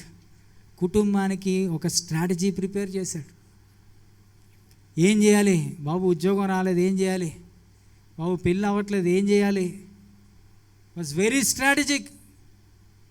ఈరోజు మన పిల్లల్ని ఎందుకు అలా మనం స్ట్రాటజీలు వేయట్లేదు? ఆత్మీయంగా ఇదిగో ఈ శోధన వచ్చింది, ఇదిగో నీకు ఇదిగో ఈ మార్గం ఉంది. యేసు ప్రభు తన శిష్యులకి ఎప్పుడూ కూడా ఆయన ఖాళీగా వదిలేలేదండి. ఆయన ఏమీ చెప్పకుండా మీరు వెళ్ళండి, ఏదో ఒకటి చేసుకోండి అని వెళ్ళలేదు వాళ్ళని. వాళ్ళని స్వార్థ పంపించినప్పుడు ఎలా పంపించాడు? వారిని ఇద్దరిద్దరుగా పంపించాడు. వాళ్ళు ఏ గ్రామాలకు వెళ్ళాలో చెప్పాడు, గ్రామానికి వెళ్ళి వారు ఏం చేయాలో చెప్పాడు, ఏం తీసుకొని వెళ్ళాలో ఏం తీసుకొని వెళ్ళొద్దో చెప్పాడు. ఒకవేళ వాళ్ళు పాజిటివ్గా రియాక్ట్ అయితే ఏం చేయాలో చెప్పాడు, నెగిటివ్గా రియాక్ట్ అయితే ఏం చేయాలి. ఎందుకు రియాలిటీ కొరకు వారిని సిద్ధపరచకపోతే వాళ్ళు అక్కడికి వెళ్ళి ఏం చేయాలో తెలియదు. పర్స్ తీసుకెళ్ళొద్దని చెప్పాడు కదా. ఎందుకు? పర్స్ తీసుకెళ్తే ఇంకెంతసేపు పర్స్ కోసం ఆలోచిస్తారు కదా. పర్స్ బట్టే ప్రార్థన ఉంటుంది, కానీ వాళ్ళకి అది నేర్పించలే. పర్స్ వద్దు బాబు, ఎవరిని ఇస్తే తీసుకుని వాళ్ళని దీవించండి. ఎవరు ఏమివ్వలేదు, మిమ్మల్ని విమర్శించారు, మేము బయటికి పొమ్మన్నారు, వాళ్ళతో మీరు గొడవలు పెట్టుకోవద్దు, మేము ప్రూవ్ చేస్తాం, మేము వాగ్వాదాన్ని దిగుతాం, ఏం వద్దు, సైలెంట్గా మీ కాళ్ళు దుమ్ము దూల్పుని వచ్చేయండి. మత్తయి సువార్త 10వ అధ్యాయం 16వ వచనం చదవండి ఒకసారి. మత్తయి సువార్త 10వ అధ్యాయం 16వ వచనం. ఇదిగో తోడేళ్ల మధ్యకు గొర్రెలను పంపినట్లు నేను మిమ్మను పంపుచున్నాను గనుక పాముల వలె వివేకులను, పావురం వలె నిష్కపటులనే యునుడి. He has a strategy. ఆయనకు ఒక స్ట్రాటజీ ఉందండి. ఆయన యెరూషలేములో జయప్రవేశం చేస్తా ఉన్నప్పుడు ఆయన ఏది బ్లాంక్గా వెళ్ళలేదు. He was completely prepared. ఇదిగో ఎదుటనున్న గ్రామంలోకి వెళ్ళండి, అక్కడ కట్టబడిన గాడిద ఉంటుంది, దాన్ని విప్పుతున్నప్పుడు మిమ్మల్ని అడుగుతారు, ఎందుకు విప్పుతున్నారని అడుగుతారు. మీరు వాళ్ళకి ఏం చెప్పాలి? ఇది ప్రభువు నాకు కావాలని చెప్పాలి. అప్పుడు దాన్ని విప్పి మీ దగ్గరికి ఈ హ్యాస్ ఎ స్ట్రాటజీ. ఆయన ప్రభు రాత్రి భోజనం చేయాలనుకున్నాడు, ఆఖరి భోజనం ఎక్కడ చేశాడు? మేడగదిలో చేశాడు. ఏం చెప్పాడు శిష్యులకి? మీరు అలా వెళ్తే అక్కడ ఆయన నీళ్లు పట్టుకొని మోసుకొని వెళ్తూ ఉంటాడు. ఆ నీళ్ళు మోసుకొని వెళ్తాను అతని దగ్గరికి వెళ్ళి, ఇదిగో బోధకుడు భోజనం చేయడానికి ఎక్కడ సిద్ధపరిచినా అడగమన్నాడు. ఆయన సిద్ధపరిచిన భోజనశాల దగ్గరికి మిమ్మల్ని తీసుకొని వెళ్తానన్నాడు. He has a strategy. 5,000 మందికి భోజనం పెట్టాలండి. 5గురికి ఇంటికి చుట్టాలు వస్తే భోజనం పెట్టాలి, మనం తలడిల్లిపోతాం. 5,000 మందికి భోజనం పెట్టాలి. శిష్యులందరూ కంగారు పడిపోతున్నారు. వీళ్ళందరికీ భోజనం పెట్టాలంటే తలోకలో మనం అంత ఇంత డబ్బులన్నీ కలెక్ట్ చేస్తే ఇన్ని దేనారాలు అవుతాయి, 300 దేనారాలు అవుతాయి, లెక్కలేస్తారు. మీరే వాళ్ళకి భోజనం పెట్టండి అన్నాడు. ఎక్కడి నుంచి తెస్తారు వాళ్ళు? వెళ్ళండి, వెళ్ళి 50 మంది చొప్పున కూర్చోబెట్టండి, గుంపులుగా కూర్చోబెట్టి వెళ్ళి ఎతకండి, వెళ్ళి పరిశీలన చేయండి. మీ దగ్గర ఎన్ని రొట్టెలు ఉన్నాయి, ఎన్ని చేపలు ఉన్నాయి, తీసుకొని రండి. 5 రొట్టెలు ఉన్నాయి, 5 చేపలు ఉన్నాయి. దాని కృతజ్ఞత చెల్లించి దాన్ని విరిచి వారికి పంచి పెట్టగా వారు తృప్తిగా తినిన తర్వాత ఎన్ని గంపలు ఎత్తారంట? అక్కడ ఒక మాట రాసింది, ఏదియు వ్యర్థము కాకున్నట్లు 12 గంపలు తినేసిన తర్వాత ప్యాకెట్లు ఇప్పేసి మనం పడేస్తాం కవర్లు. ఏమండి, చర్చిలో సగం తాగేసిన టీలు మనం వదిలేసిపోతాం, మనకెందుకు? కానీ యేసు ప్రభు ఏది వ్యర్థం కాకుండా, ఏది వేస్ట్ అవ్వకుండా ప్రతిదాన్ని ఎత్తించమన్నాడండి. He has a strategy plan. ఆయన ప్లాన్ లేకుండా ఏది చేయలేదండి. ఆయన ప్రయాణాల్లో ఒక వ్యూహం ఉంది, ఒక ప్రిపరేషన్ ఉంది. దాన్ని చాలా సిద్ధపడ్డాడు. ఆయన శిష్యుల్ని సిద్ధపరిచాడు. మరి మనం మన కుటుంబ సభ్యుల్ని దూర ప్రాంతం పంపిస్తున్నప్పుడు do you have a strategy? నీకో స్ట్రాటజీ ఉందా బాబు? ఆదివారం చర్చికి వెళ్తున్నావు, ఏ చర్చికి వెళ్తున్నావు తెలుసా నీకు? గ్రౌండ్ ప్రిపేర్ చేసావా? మీ అమ్మాయిని పెళ్లి చేసి పంపించేసావు, నిజమే, గుజరాత్ వెళ్ళిపోయింది మీ అమ్మాయి. అక్కడ మీ అమ్మాయి ఎక్కడ ఉంటుంది? అక్కడ ఏమైనా ఫెలోషిప్ ఉందా, చర్చ్ ఉందా, ఇక్కడ దగ్గరలో హాస్పిటల్ ఏమైనా ఉందా, ఎవరి దగ్గర ఉంది, ఎవరైనా తెలుగు వాళ్ళు ఉన్నారా? నువ్వు ఏమన్నా వ్యూహం సిద్ధపరిచావా? హాస్టల్కి పంపించావు, అమ్మ ఎవరితో మాట్లాడుతున్నావు, నీ రూమ్మేట్ ఎవరు, నీ రూమ్మేట్ ఫోన్ నెంబర్ నాకు ఇవ్వి, పట్టించుకుంటున్నావా? నీ దారి నీదే, నా దారి నాదే. వ్యూహం లేకుండా యుద్ధాలు చేయలేమండి. నీ కుర్రోడికి సెల్ ఫోన్ కొనిచ్చావు, మంచిదే, ఇంటర్మీడియట్లో మంచి మార్కులు వచ్చి నీ సెల్ ఫోన్ కొనిచ్చావు. దానిలో వాడు ఏం చేస్తున్నాడు, వాడు ఏం చూస్తున్నాడు, వాడు ఏం వాడుతున్నాడు, ఎలా వాడుతున్నాడు, నీకు స్ట్రాటజీ ఉందా? నీకు ఫ్యామిలీ స్ట్రాటజీ ఉందా? గొప్ప గొప్ప యుద్ధాలు జరిగేటప్పుడు వార్ రూమ్ అని ఉంటుంది. ఈ వార్ రూమ్లో మెయిన్ వ్యూహకర్తలు ఉంటారు. వాళ్ళు బ్యాటిల్ ఫీల్డ్లోకి వెళ్ళి యుద్ధాలు చేయరండి, యుద్ధ భూమిలోకి వెళ్ళి యుద్ధాలు చేయరు. వార్ రూమ్లో వాళ్ళ నిద్రాహారాలు మానుకొని అక్కడ వ్యూహం చిత్రీకరిస్తూ ఉంటాడు. శత్రువు ఒకవేళ ఇలా వస్తున్నాడు అనుకో, మనం ఇన్ని సైనికులను పంపించి, ఎంతమంది సైనికులు విన్స్టన్ చర్చిల్ 2వ ప్రపంచ యుద్ధంలో యుద్ధం చేస్తూ ఉన్నప్పుడు చాలా అద్భుతంగా యుద్ధాలు చేసేవాడు. జర్మన్ ప్రభుత్వం, జర్మన్ సామ్రాజ్యం వాళ్ళు యుద్ధం చేస్తూ ఉన్నప్పుడు కావాలని కొన్ని షిప్స్ మునగొడేసేవాడంట. కావాలని. చాలామంది చచ్చిపోతున్నారు కదా, ఇదేంటయ్యా నువ్వేమి నాయకుడివి? మనం చచ్చిపోవడం దానికోసం కాదు, మనం యుద్ధం నెగ్గడం కావాలి, ప్రజల సంక్షేమం కావాలి, ప్రజల యోగక్షేమం కావాలి, ప్రజల భవిష్యత్తు కావాలి. ఎక్కడ ఈ షిప్ మునిగిపోకూడదని నేను అలా దాన్నే కాచుకొని కూర్చుంటే యుద్ధం అక్కడ ఓడిపోద్ది. వాళ్ళని కన్ఫ్యూషన్లో పెట్టేశాడు. ప్రపంచంలోనే అత్యంత గొప్ప వ్యూహాత్మకుల్లో విన్స్టన్ చర్చిల్ పేరు చెప్పుకుంటారు కదా. ఈరోజు అలాంటి విన్స్టన్ చర్చిల్ సంఘాల్లో ఎందుకు ఉండకూడదు? శత్రువులు ఏవేవో మాట్లాడుతూ ఉన్నారో, ఏవేవో చెప్తా ఉన్నారో, అలాంటి వ్యూహాత్మక కలిగిన నాయకులు ఎందుకు ఉండకూడదు? 70 సంవత్సరాలు 80 సంవత్సరాల కింద అంబేద్కర్ గారు ఉన్నారండి. ఆయన కొన్ని 100 సంవత్సరాల తర్వాత సమాజం ఎలా ఉండాలని సమాజ నిర్మాణకుడు ఆయన కట్టేశాడు, కాన్స్టిట్యూషన్ అన్నీ పెట్టేశాడు. ఈరోజు అలాంటి క్రిస్టియన్ కాన్స్టిట్యూషన్స్ ఎందుకు ఉండట్లేదు సంఘాలకి? ఆస్తులు పోతున్నాయి. ఎందుకు పోతాయి? మనం చేతకాని వాళ్ళుగా మారిపోయి, మనకు వ్యూహం లేదు. ఎవడో వచ్చి కబ్జా చేసేస్తుంటే మనం చేతులు ముడుచుకొని కూర్చుంటాం. మనకెందుకు? వ్యూహకర్తలు కావాలి. ఈరోజు స్టూడెంట్స్, ప్రియమైన దేవుని బిడ్డలారా, ఆ వ్యూహం ఎక్కడ నేర్చుకుంటారో తెలుసు. పెద్దోళ్ళు ఉన్నారు కదా, కుర్చీల్లో కూర్చున్నారు. You have to think in advance. మీకు ఆ వ్యూహం ఉండాలి. కుటుంబంలో సమాజాన్ని ఎలా ఎదుర్కోవాలో వ్యూహం ఉండాలి, శత్రువులను ఎలా ఎదుర్కోవాలో వ్యూహం ఉండాలి. చిన్ని చిన్ని వ్యూహాలు పెద్ద పెద్ద వ్యూహాల కొరకు పునాదులు వేస్తాయండి. గొప్ప గొప్ప యుద్ధాలు గెలవాలంటే ముందు కుటుంబంలో ఈ యుద్ధాలను ఎలా గెలవాలో తెలుసుకోవాలి. ఆత్మీయమైన వ్యూహం ఉండాలి మనకి. లోక సంబంధమైన కుయుక్తి కాదు నేను అంటా ఉంది. మీరు పాముల వలె వివేకులను, పావురముల వలె నిష్కపటులనై ఉండండి. You have to have both. నీకు మైండ్ పనిచేసేటప్పుడు పాములా పనిచేయాలి, ఆ వివేకంతో పనిచేయాలి. నువ్వు హార్ట్ ఉపయోగించి దాన్ని ఇంప్లిమెంట్ చేస్తావు, పావురంలాగా పనిచేయాలి. చేతికి బురద అంటించుకోకూడదు, పాపంలో పడిపోకూడదు. కానీ నువ్వు ఒక వ్యూహం వేసావంటే ఆ వ్యూహాన్ని అందరూ శిరస్సు వహించాలి. దానియేలు వ్యూహం పోలేదండి. ఈ స్ట్రాటజీస్ ఎప్పుడు ఫెయిల్ అవ్వలేదు. దావీదు వ్యూహం, దావీదు ఒక స్ట్రాటజీ పెట్టాడంటే ఆ స్ట్రాటజీలో నెగ్గుకొచ్చేవాడు అంతే. నీకు ఒక వ్యూహం ఉందా? సోదరు సహించాలంటే, సోదరు ఎన్నుకోవాలంటే సిద్ధపాటు ఉందా? కొరింథీయులకు రాసిన మొదటి పత్రిక 10వ అధ్యాయం 12 నుంచి 13 వచనాలు చదువుదాం చూడండి. కొరింథీయులకు రాసిన మొదటి పత్రిక 10వ అధ్యాయం 12 నుంచి 13 వచనాలు.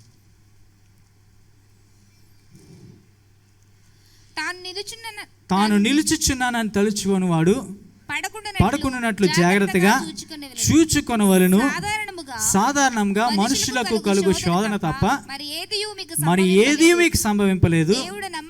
దేవుడు నమ్మదగిన వాడు. మీరు సహింపగలిగినంత కంటే ఎక్కువగా ఆయన మిమ్మును శోధింపబడనీయడు. అంతేకాదు, సహింపగలుగుటకు ఆయన శోధనతో కూడా తప్పించుకుని మార్గం ఏం చేస్తాడంట? దేవుడు శోధనతో కూడా తప్పించుకుని స్ట్రాటజీని, ఇంకో మాటలో చెప్పాలంటే వ్యూహాన్ని కూడా కలుగు చేస్తాడంట.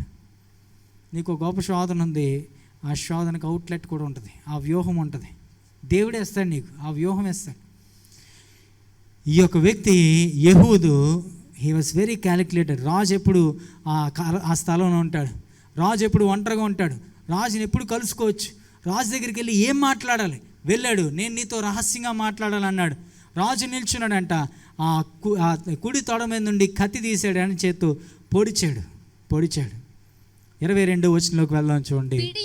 పిడియు కత్తియు, న్యాయాధిపతుల గ్రంథము 3వ అధ్యాయము 22వ వచనం. పిడియు కత్తియు దూరగా కొవ్వు కత్తి పైన కప్పుకొనినందున ఆ కడుపు నుండి కత్తిని తీయలేకపోయాను, అది వెనుక నుండి బయటకి వచ్చి ఉండాను.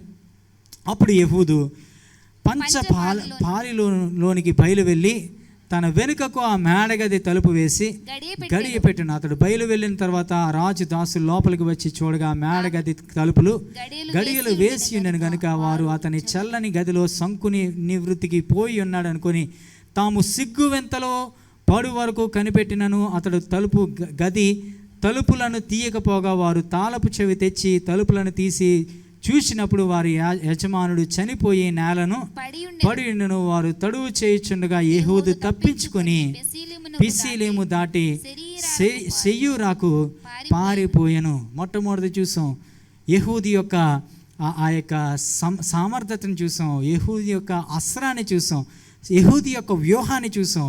ఇప్పుడు యెహూదు యొక్క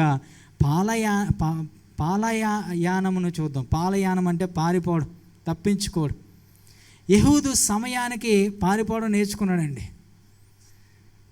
చాలా కష్టపడి కత్తి తయారు చేసుకున్నాడు, 2 అంచులు గల కత్తి. ఆ కత్తితోటి ఇశ్రాయేలీయులకి గొప్ప విజయం తీసుకొచ్చాడు. ఇప్పుడు ఆ కత్తి ఎక్కడుంది? ఆ కత్తి ఎక్కడ ఉండిపోయింది? నువ్వు నేను అక్కడ ఉంటే ఏం చేస్తాం? ఏదో ఒకటి చేస్తే కత్తి తీసేయాలి అర్జెంటుగా కదా. ఎందుకు? మన విజయ చిహ్నం కష్టపడి తయారు చేసుకొని ఇంటికి వెళ్ళి చెప్పాలి, ఈ కత్తితోటే నేను చేయించని చెప్పుకోవద్దా? ఇంటికి వెళ్ళి చూపించాలి, ప్రూఫ్ కావాలి. కానీ యెహూదు ఏం చేశాడు? తీయడానికి ట్రై చేశాడంట. దాని మీద ఏం పడ్డదంట? కొవ్వు కప్పేసిందంట. దాన్ని అక్కడే వదిలేశాడంట. నీ పోరాటాల్లో ఎక్కడ నువ్వు పాలాయనం చేయాలో నేర్చుకోవాలి, ఎక్కడ పారిపోవాలో నేర్చుకోవాలి, ఎప్పుడు పారిపోవాలో నేర్చుకోవాలి. ప్రతి చోట పోరాడితే కుదరదండి. కొన్నిసార్లు when to stop, you have to learn. ఒక ఆర్గ్యుమెంట్ జరుగుతుంది ఇంట్లో, గొడవ జరుగుతూ ఉంది, ఎక్కడ ఆర్గ్యుమెంట్లో నువ్వు తగ్గించుకోవాలో నీకు తెలియాలి. మాటలు పెరిగిపోతున్నాయి, యుద్ధం పెరిగిపోతుంది, సైలెంట్గా ఉండడం నేర్చుకోవాలి. ఆగిపో. కొన్ని సందర్భాల్లో నేను ఇంకా అక్కడే ఉంటాను, ఏదోలాగా నేను నెగ్గించుకుంటాను, నువ్వు ఓడిపోతావు అక్కడ ఉంటే. అయ్యో నేను చాలా చాలా సిద్ధపాటు దీన్ని చాలా ఇంపార్టెంట్ నాకు ఇది, నేను ఎంత స్ట్రాటజిక్గా దీన్ని ప్రిపేర్ చేసుకున్నాను, నేను ఎలాగన్నా తీసుకెళ్ళాలి. వద్దు. కొన్నిసార్లు నిన్ను నువ్వు ప్రూవ్ చేసుకోవాల్సిన పని లేదు, కొన్నిసార్లు నిన్ను నువ్వు గొప్ప చేసుకోవాల్సిన పని లేదు, మనుషులు ఎవరికి చూపించాల్సిన పని లేదు. నువ్వు ఎప్పుడు ఎలా ఎస్కేప్ అవ్వాలో అది తెలుసుకో చాలు. అపవాదికి చోటీకుడి కదా, అపవాదికి చోటీకుడి. అపవాది నుంచి కొన్నిసార్లు పారిపోవాలి, మనం పారిపోవాలి. అతడు దాని నుంచి తీయడానికి ప్రయత్నం చేయలేదు, దాన్ని వెనకాతలే విడిచిపెట్టేశాడు. కొన్ని సందర్భాల్లో మనం విడిచిపెట్టాల్సినవి విడిచిపెట్టకపోతే అవి మన జీవితానికి ఆటంకంగా, అది ప్రమాదకరంగా మారిపోతాయి. లోతు భార్య, ఆదికాండం 19వ అధ్యాయము 13వ వచనంలో లోతు భార్య వెనకకి తిరిగిందంట, ఉప్పు స్తంభంగా మారిపోయిందంట. ఆదికాండం 19వ అధ్యాయము 26వ వచనంలో చదువుదాం చూడండి. అయితే లోతు భార్య అతని వెనుక నుండి తిరిగి చూచి ఉప్పు స్తంభం అయిపోయింది. ఉప్పు స్తంభం అయిపోయింది. వెనక్కి వచ్చి కొన్నిసార్లు వెనక్కి మనం ముందుకెళ్ళడం మానేస్తాం. చూశాడు, యెహూను యొక్క పొట్టలో పొడిచాడంట. పొడిచిన వెంటనే అక్కడ బోష అంటే ఇంగ్లీష్ బైబిల్లో చాలా స్పష్టంగా ఉంటుంది, NIV బైబిల్లో లేదు కానీ మిగతా వెర్షన్స్లో. ఆ యెహూను మోషన్కి వెళ్ళాడంట. అతని కడుపులోంచి ఆ యొక్క ఏమంటారు దాన్ని, కొవ్వు బయటకు వచ్చి పడ్డదంట. కొవ్వు, తెలుగులో అయితే కొవ్వు బయటకు వచ్చి పడ్డదంట. ఇక్కడ మనకి తెలుగు బైబిల్లో అయితే 23వ వచనంలో అప్పుడు యెహూదు పంచపాలిలోనికి బయలు వెళ్ళి తన వెనుక ఒక గదికి తలుపు వేసి గడియ పెట్టి, హీ వాజ్ ప్లానింగ్, తన ఎస్కేప్ని ప్లాన్ చేసుకున్నాడు, కరెక్ట్గా టైం క్యాలిక్యులేట్ చేసుకున్నాడు. వెళ్ళాడు, తలుపు గడపెట్టేసాడు. మేడ మీద ఉన్నాడు, మేడ మీద నుండి బయటికి ఎలా పారిపోతాడండి? తలుపు గడపెట్టేసుకుంటే లోపల నుంచి గడపెడితే ఎలా పారిపోతాడు? ఆ రోజుల్లో ఆ నగరాల్లో ఉండే ప్రాకారాలకి వాష్రూమ్స్ ఉండే, బాత్రూమ్స్, టాయిలెట్స్ ఆ పొడుగ్గా ఉండే అనమాట, చిమ్నీల్లా ఉండే. ఆ చిమ్నీలోంచి సైలెంట్ కింద దిగిపోయాడు అనమాట. అదే రాశారు అక్కడ. చిమ్నీలోంచి కింద దిగిపోయారు. లోపల సౌండ్లే రావట్లేదు కానీ వాసన వస్తుంది, దుర్వాసన వస్తుంది. బయట ఉన్న సేవకులు అనుకుంటా ఉన్నారు, బహుశా మన రాజుగారు వాష్రూమ్కి వెళ్తా ఉన్నాడు ఆయన. అందుకే అక్కడ రాశారు కదా, డీటెయిల్స్ అని చాలా స్పష్టంగా రాశారు కదా. అతడు చల్లని గదిలో శంకు నివార్తికి పోయి ఉన్నాడు అనుకొని తాము సిగ్గు వెంతలో వీడు వరకు కనిపెట్టినను అతడు గది తలుపులు తీయకపోగా, అంటే హీ వాజ్ బయింగ్ టైం.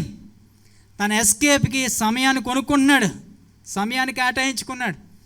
డైరెక్ట్గా తలుపులు తీసుకొని పారిపోవచ్చు కదా, పారిపోలేదు. ఇదంతా స్ట్రాటజీలో భాగం కదా, ఎలా పారిపోవాలో తెలుసుకోవాలి.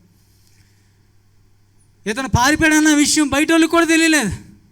బయట సైనికులు ఉన్నారు, రాజుగారి దగ్గర సైనికులు ఉండరా? ఎంతమంది సైనికులు ఉన్నారు?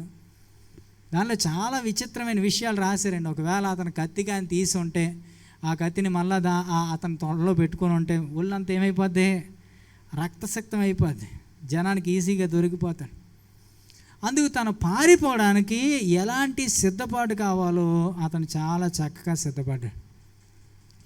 నేను ప్రూవ్ చేసుకోవాల్సిన పని లేదు, మెల్లిమెల్లిగా ఒకరినొకరు జయించుకోవాల్సిన పని లేదు.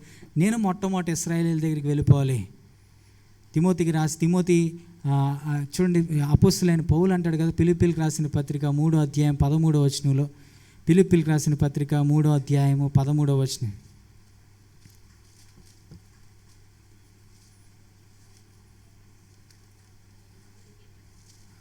సహోదరులారా, నేను ఇదివరకే పట్టుకుని ఉన్నానని తలుచుకొనును, అయితే ఒకటి చేయుచున్నాను, వెనక ఉన్నవి మరచి ముందున్న వాటి కొరకు వేగిరపడుచున్నాను.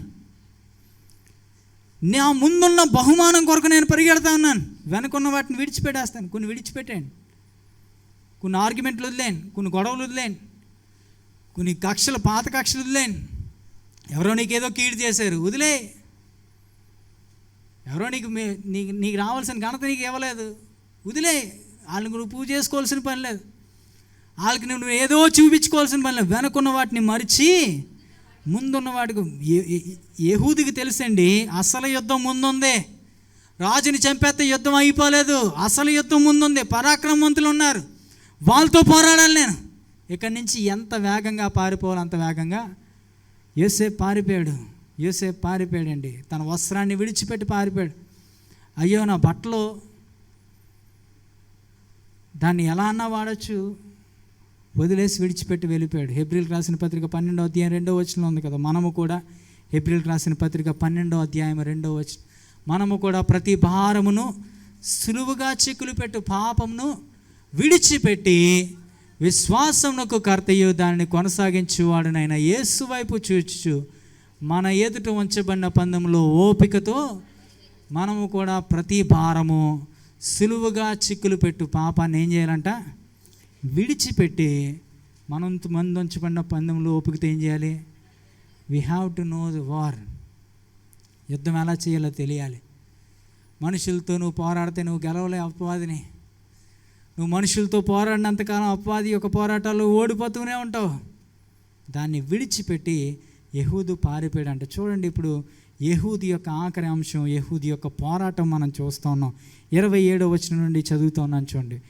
అప్పుడు అతడు వచ్చి న్యాయాధిపతుల గ్రంథం 3వ అధ్యాయం 27వ వచనం, ఎఫ్రాయిముల కొండలో బోరను ఊదగా ఇశ్రాయేలులు మన్య ప్రదేశం నుండి దిగి అతని యొద్దకు వచ్చిరి.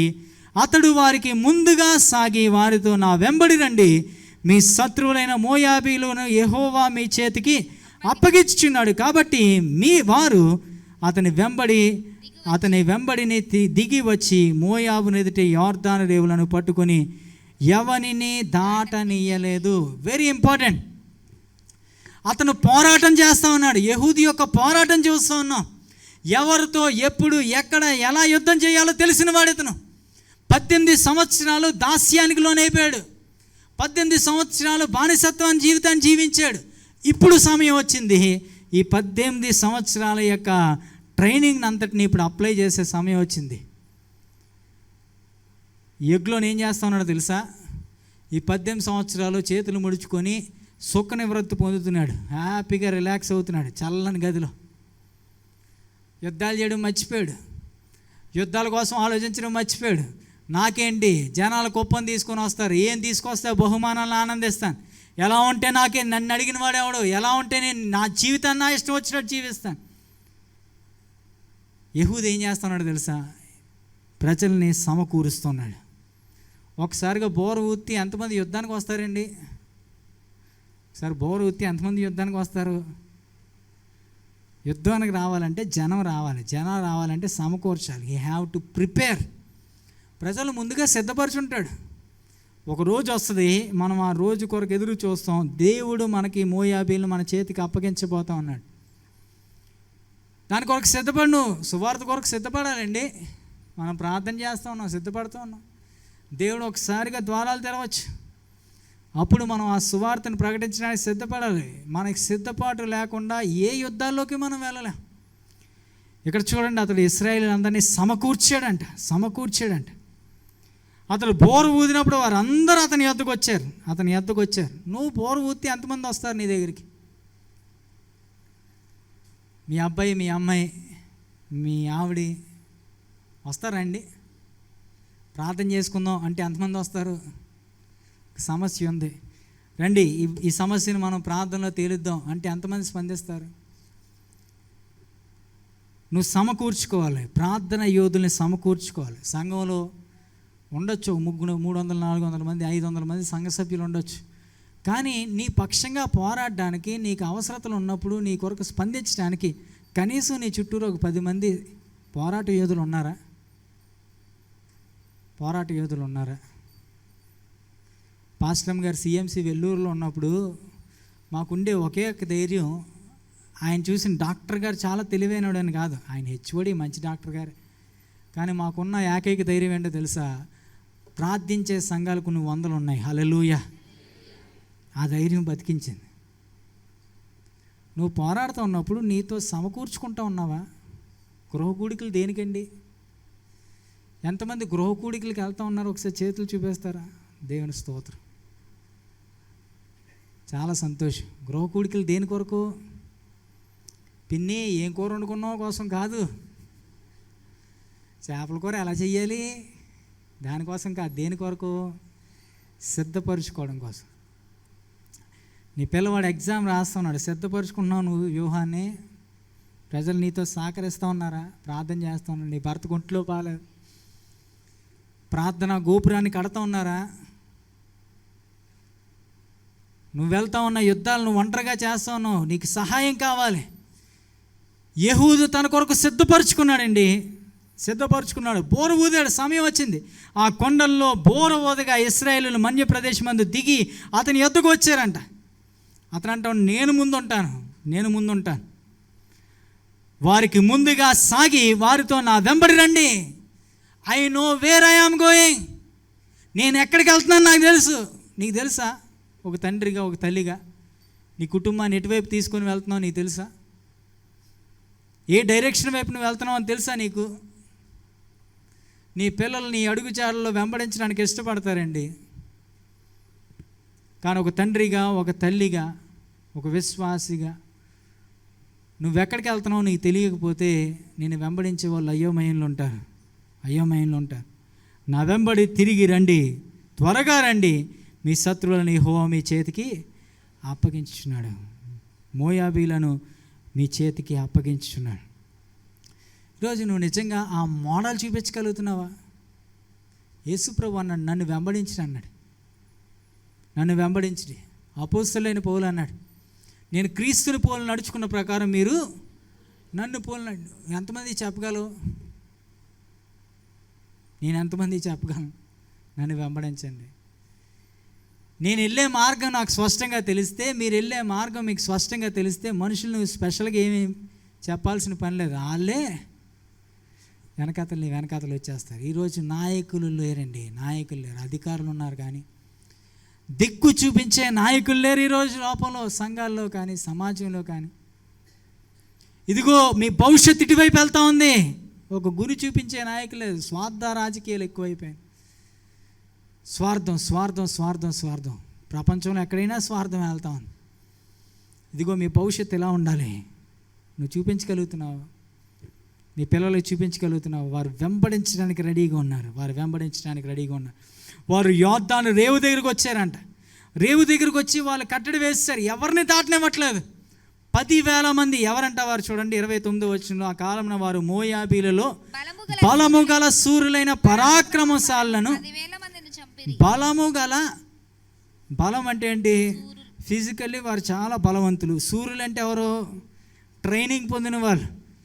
వాళ్ళకి బలం ఉంది, వాళ్ళకి ట్రైనింగ్ ఉంది. వాళ్ళు ఎవరంట? వాళ్ళకి ఒక వార్ హిస్టరీ ఉంది. పరాక్రమవంతులు వాళ్ళు. మామూలు చిన్న యుద్ధాలు చేసి గెలిచిన వాళ్ళు కాదు, పరాక్రమవంతులు. ఎంతమంది అంట? 10,000 మంది అంట. వీళ్ళెవరు? 18 సంవత్సరాల నుంచి యుద్ధం కాదు కదా, ట్యాక్స్ కడుతున్న వాళ్ళు, కుప్పం చెల్లేస్తున్న వాళ్ళు. వీళ్ళకి యుద్ధాలు చేయడం వస్తుందా? యుద్ధం చేయగలరా? కానీ ఒక నాయకుడు నిలబడ్డాడు, ఐ స్టాండ్ ఫర్ యూ, నేను మీకోసం నిలబడతాను, ఏం చేయాలో నేను మీకు చెప్తాను. వాళ్ళ బలం కోసం చూడకండి, మిమ్మల్ని బలపరిచేది ఎవరు? యెహోవా మీ చేతికి అప్పగించి దాన్ని చూడండి. Look to future. దేవుడు మిమ్మల్ని వారికి అప్పగిస్తా ఉన్నాడు, దాన్ని చూడండి. వీళ్ళు చాలా బలవంతులు, వాళ్ళు చాలా ఎక్కువ మంది ఉన్నారు, అయ్యి బాబా చాలా ట్రైనింగ్. ఎవరు చెప్పారండి? మిమ్మల్ని బలపరిచేవాడు యెహోవా. హల్లెలూయా. ఆయన మనల్ని బలపరుస్తూ ఉన్నాడా? మన విరోధి యొక్క బలంతో మనకు సంబంధం లేదండి. నిలబడి నేను దేవుని పక్షాన్ని నిలబడతాం. అపవాది ఎప్పుడు బలవంతుడే, కానీ దేవుడు సర్వశక్తిమంతుడు. హల్లెలూయా. అపవాది శక్తిమంతుడే కావచ్చు, నీ దేవుడు సర్వశక్తిమంతుడు. అపవాది తెలివైన వాడే కావచ్చు, కానీ నీ దేవుడు సర్వజ్ఞాని. ఆయనకి తెలుసు, ఆయన నీ బలాలతో సంబంధం లేదండి, ఆయన బలంతో ఆధారపడితే చాలు. 10,000 మందిలో ఒక్కడు కూడా తప్పించుకోలేదంట. అక్కడ చూడండి ఎంత డీటెయిల్స్ చెప్పాడు. ఒక్కడును తప్పించుకోలేదు. ఆ దినమున మోయాబీలు ఇశ్రాయేలీయుల చేతి క్రింద అనుపబడగా దేశము 80 సంవత్సరములు నిమ్మలముగా ఉండెను. నీ పిల్లలకి చెప్పు, నీ వెనకాతలు ఎవరున్నారు చెప్పు. నా వెనకాతలు కలెక్టర్ గారు ఉన్నారా, నా వెనకాతలు ఎమ్మెల్యే గారు ఉన్నారా, ఎస్పీ గారు ఉన్నారా? ఇది కాదు నువ్వు చెప్పాల్సింది. నా వెనకాతలు ఎవరున్నారమ్మా నీ వెనకాతల? గట్టిగా చెప్పండి, ఎవరున్నారు? దేవుడు ఉన్నాడు. Do you give that confidence? నీ పిల్లలకి ఆ కాన్ఫిడెన్స్ ఇవ్వగలవా? నీ కుటుంబానికి ఆ కాన్ఫిడెన్స్ ఇవ్వగలవా? యెహూదా కాన్ఫిడెన్స్ ఇచ్చాడండి. యెహోవా ఉన్నాడు మన పక్షంగా, 40 సంవత్సరాలు కదా, ఎన్ని సంవత్సరాలు అంట? 80 సంవత్సరాలు. What a perfect life! ఎంత అద్భుతమైన జీవితం! యెహూదు జీవితం గురించి మనం తర్వాత మళ్ళా మొదటి దినవృత్తాంతాల గ్రంథం 7వ అధ్యాయం 10వ వచనంలో చదువుతాం. 700 అతని కుటుంబంలోంచి పరాక్రమశాలులు వచ్చారంట. 20,000 మంది పరాక్రమశాలులు వచ్చారంట. యెహూదు వెనే ఒక కుటుంబ సభ్యుడు కానీ బలంగా నిలబడడానికి ప్రయత్నం చేస్తే ఈ విల్ హ్యావ్ ఫాలోవర్స్. తన కుటుంబం మీద ఆ ఇన్ఫ్లుయెన్స్ అన్నది తప్పకుండా పడుతుంది. ప్రియమైన దేవుని బిడ్డలారా, ఈరోజు దేవుడు నీకు ఇచ్చిన యుద్ధాల్లో నీకు నిజంగా సామర్థ్యత ఉందా? సామర్థ్యతను నువ్వు షార్ప్ చేసుకుంటా ఉన్నావా? ఎబిలిటీ నువ్వు వాడుతూ ఉన్నావా? ఎబిలిటీని దేవుడు నీకు ఇచ్చిన అస్త్రాలని నువ్వు వాడుతూ ఉన్నావా? దేవుడు వాక్యం అనే ఖడ్గాన్ని ఇచ్చాడు నీకు, దాన్ని వాడటం నేర్చుకున్నావా? శోధనలో దాన్ని ఎదిరించడం నేర్చుకున్నావు. అపవాదిని ఎదిరించి అప్పుడు వాడు మీ ఎదుటి నుంచి ఏం చేస్తాడు? శోధన, ప్రతి శోధనకి తగిన వాక్యం అనే ఖడ్గాన్ని దేవుడు నీకు ఇచ్చాడండి. వాడుతున్నావా? నీకు తెలుసా వాక్యం ఎలా వాడాలో? నీకు ఒక వ్యూహం ఉందా? అపవాది నీ మీద గర్జించి సింహంలో వస్తా ఉన్నాడు, వాడిని అనగదొక్కడానికి నీ దగ్గర వ్యూహం ఉందా? ఇది ఒక స్ట్రాటజీ ఉందా? అపవాది దగ్గర నుంచి పారిపోవడానికి నువ్వు సిద్ధపడతా ఉన్నావా? ఎక్కడ పారిపోవాలో తెలుసా నీకు? ఎప్పుడు నిన్ను నువ్వు తగ్గించుకోవాలో తెలుసా? ఏ పోరాటాల్లో నువ్వు కావాలని వెనక్కి వచ్చేయాలో తెలుసా నీకు? ఎలా పోరాడాలో తెలుసా? ఎవరితో కలిసి పోరాడాలో తెలుసా? దేవుడు జ్ఞానం ఇచ్చేవాడండి. ఆయన శోధనతో కూడా తప్పించుకుని మార్గాన్ని కలుగు చేయవాడు. ఈరోజు దేవుడు నీ జీవితంలో ఎలాంటి పోరాటాలు ఇస్తూ ఉన్నాడో తెలియదు, కానీ దేవా, పోరాటాల్లో తుది విజయము నీ ద్వారా పొందుకునే కృపను దయచేయనని ప్రార్థన చేద్దాం. అందరూ లేచి నిలబడదాం. చిన్న ప్రార్థన చేసుకుందాం. దేవుడు ఈరోజు మనతో మాట్లాడినట్లయితే దేవునికి మన జీవితాన్ని అప్పగించుకుందాం. నీ పోరాటాల్లో నువ్వు సిద్ధపడతా ఉన్నావా? దేవుడు నీకు సామర్థ్యత ఇవ్వడానికి ఇష్టపడుతున్నాడమ్మా. ఆయన నీకు బలాన్ని ఇవ్వడానికి ఇష్టపడుతున్నాడు. ప్రభువా, నన్ను బలపరచు అని అందే నేను సమస్తము చేయగలను అన్నాడు కదా అపోస్తలుడైన పౌలు. నిజమే, నువ్వు ఒంటరిగా లేవు, నీతో కూడా ఉన్నవాడు నీ దేవుడైన యెహోవాయే. దేవా తండ్రి, నాకు సామర్థ్యతను దయచేయండి తండ్రి. శోధన జయించడానికి నాకు సామర్థ్యత దయచేయండి ప్రభా. ఆ పాపంతో పోరాడుతున్నప్పుడు నాకు సామర్థ్యత దయచేయండి. నీ శక్తిని దయచేయండి. శక్తి చేత కాదు, బలము చేత కాదు, నా ఆత్మ ద్వారా దీని చేతినని సెలవిచ్చాడు కదా. దేవునికి ఇచ్చిన సామర్థ్యతని ఆయనే బలపరచగలడమ్మా. దేవునికి ఇచ్చిన ఖడ్గాన్ని వాడు, వాక్యంతో ఎదిరించమ్మా. ఎలాంటి శ్రమైనా, ఎలాంటి శోధనైనా, ఎలాంటి పరిస్థితినైనా వాక్యంతో ఎదిరించడం నేర్చుకుందాం. ప్రభా, నాకు జయాన్ని దయచేయండి. జయ జీవితం నాకు దయచేయండి ప్రభా. తండ్రి, నేను ఎక్కలేనంత ఎత్తైన కొండపైకి నన్ను ఎక్కించు ప్రభు అని ప్రార్థన చేద్దామా. నిజమే, దేవుడు నీకు సహాయకుడిగా ఉంటాడమ్మా. నేను విడిచిపెట్టడమ్మా. ఆయన నీకు సహాయం చేసేవాడు, సమయోచితమైన సహాయాన్ని నీకు అందించేవాడమ్మా. ఆయన నీకు వ్యూహాన్ని ఇస్తాడమ్మా. నువ్వు ఎలా పోరాడాలో ఆయన చెప్తాడమ్మా. నీకు జ్ఞానం ఇస్తాడు, తెలివినిస్తాడు. నువ్వు అనుకుంటా ఉన్నావేమో ఇది నా వలన కాదనుకుంటా ఉన్నావేమో, ఈ శోధన, ఈ పరిస్థితిని జయించడం నా వలన కాదనుకుంటా ఉన్నావేమో. దేవుడు పరిస్థితి పై నుండి నీకు సలహాలు ఇచ్చేవాడమ్మా. నీ చేయి పట్టి నడిపించేవాడు. తుది విజయం నీకే ఇచ్చేవాడు. నువ్వు ఓడిపోయిన స్థితిలో ఉండిపోకమ్మా. ఆయన ఇస్తా ఉన్న జ్ఞానపు నడిపింపులు నడువు ముందుకి, ఒక్కొక్క అడుగు ముందుకే ఆయన ఇస్తా ఉన్న తీర్మానాలు బట్టి వెళ్ళమ్మా ముందుకి. దేవుడు నీతో మాట్లాడుతున్నప్పుడు ఆయన అధికారానికి ఒప్పుకో, ఆయన ఇష్టానికి ఒప్పుకో. ఆయన నీకు వ్యూహాన్ని సిద్ధపరిచేవాడు. ఆయనే చెప్పేవాడు, మెలకలు చెప్పేవాడు, ఎప్పుడు తప్పించుకోవాలి, దేనిలో నువ్వు తగ్గించుకోవాలి. కొన్ని పాత విషయాలను విడిచిపెట్టమ్మా. నీ పోరాటం అన్నది పెద్ద పోరాటం. మనుషులతో కాదు నువ్వు పోరాడాల్సింది, తాత్కాలికమైన పరిస్థితులతో కాదు నువ్వు పోరాడాల్సింది. ఉన్నతమైన ఆత్మీయ పోరాటాలను నువ్వు గెలవాలంటే కొన్ని తాత్కాలికమైన విషయాలను విడిచిపెట్టాలి. నీ జీవితంలో కొన్నిసార్లు చాలా ఇష్టమైన వాటిని నువ్వు వదులుకోవాల్సి ఉంటుంది, వాటిని విడిచిపెట్టవలసి ఉంటుంది. నీ గౌరవాన్ని పట్టించుకోకూడదు. కొన్నిసార్లు ఏమనుకుంటారో, నేనేం చూపించుకోలేకపోతా ఉన్నాను అనుకోకూడదు. దేవా, నువ్వు నాకు ఇవ్వబోయే ఆత్మీయమైన విజయంలో తండ్రి నేను ముందుకు కొనసాగే కృపను నాకు దయచేయని ప్రార్థన చేద్దాం. మన కొరకు సహకారాన్ని సిద్ధపరచుకుందాం. మీ కొరకు ప్రార్థన చేస్తాం. నీ చేతుల్ని, సడలిన మోకాల్ని, సడలిన చేతుల్ని బలపరిచేవారిని సిద్ధపరచుకుందాం అమ్మ. ప్రార్థనలో నేను ఎత్తి పట్టుకునేవారు ప్రార్థన చేసుకుందాం. ప్రియ ప్రభువా, నీకు వందనములు.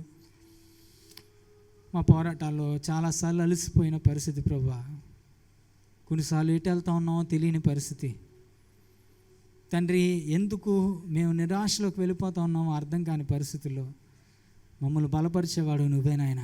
నన్ను బలపరచువాని యందు నేను సమస్తము చేయగలను వాక్యంలో సెలవిచ్చు.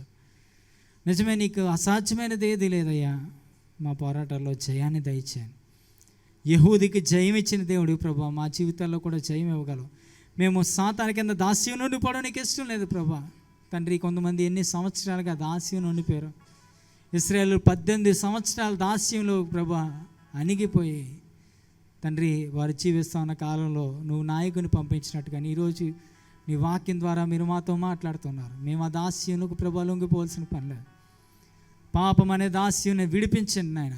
జయాన్ని మీరు మాకు దయచేయండి. వెత్తపడిన వాక్యాన్ని దీవించి ఆశీర్వదించండి. మీరే మహిమ ఘనత ప్రభావం పొందుకొని వేడుకొంచు. యేసు నామమున అడిగి ప్రార్థించి వేడుకొంచున్నాం తండ్రి. ఆమేన్.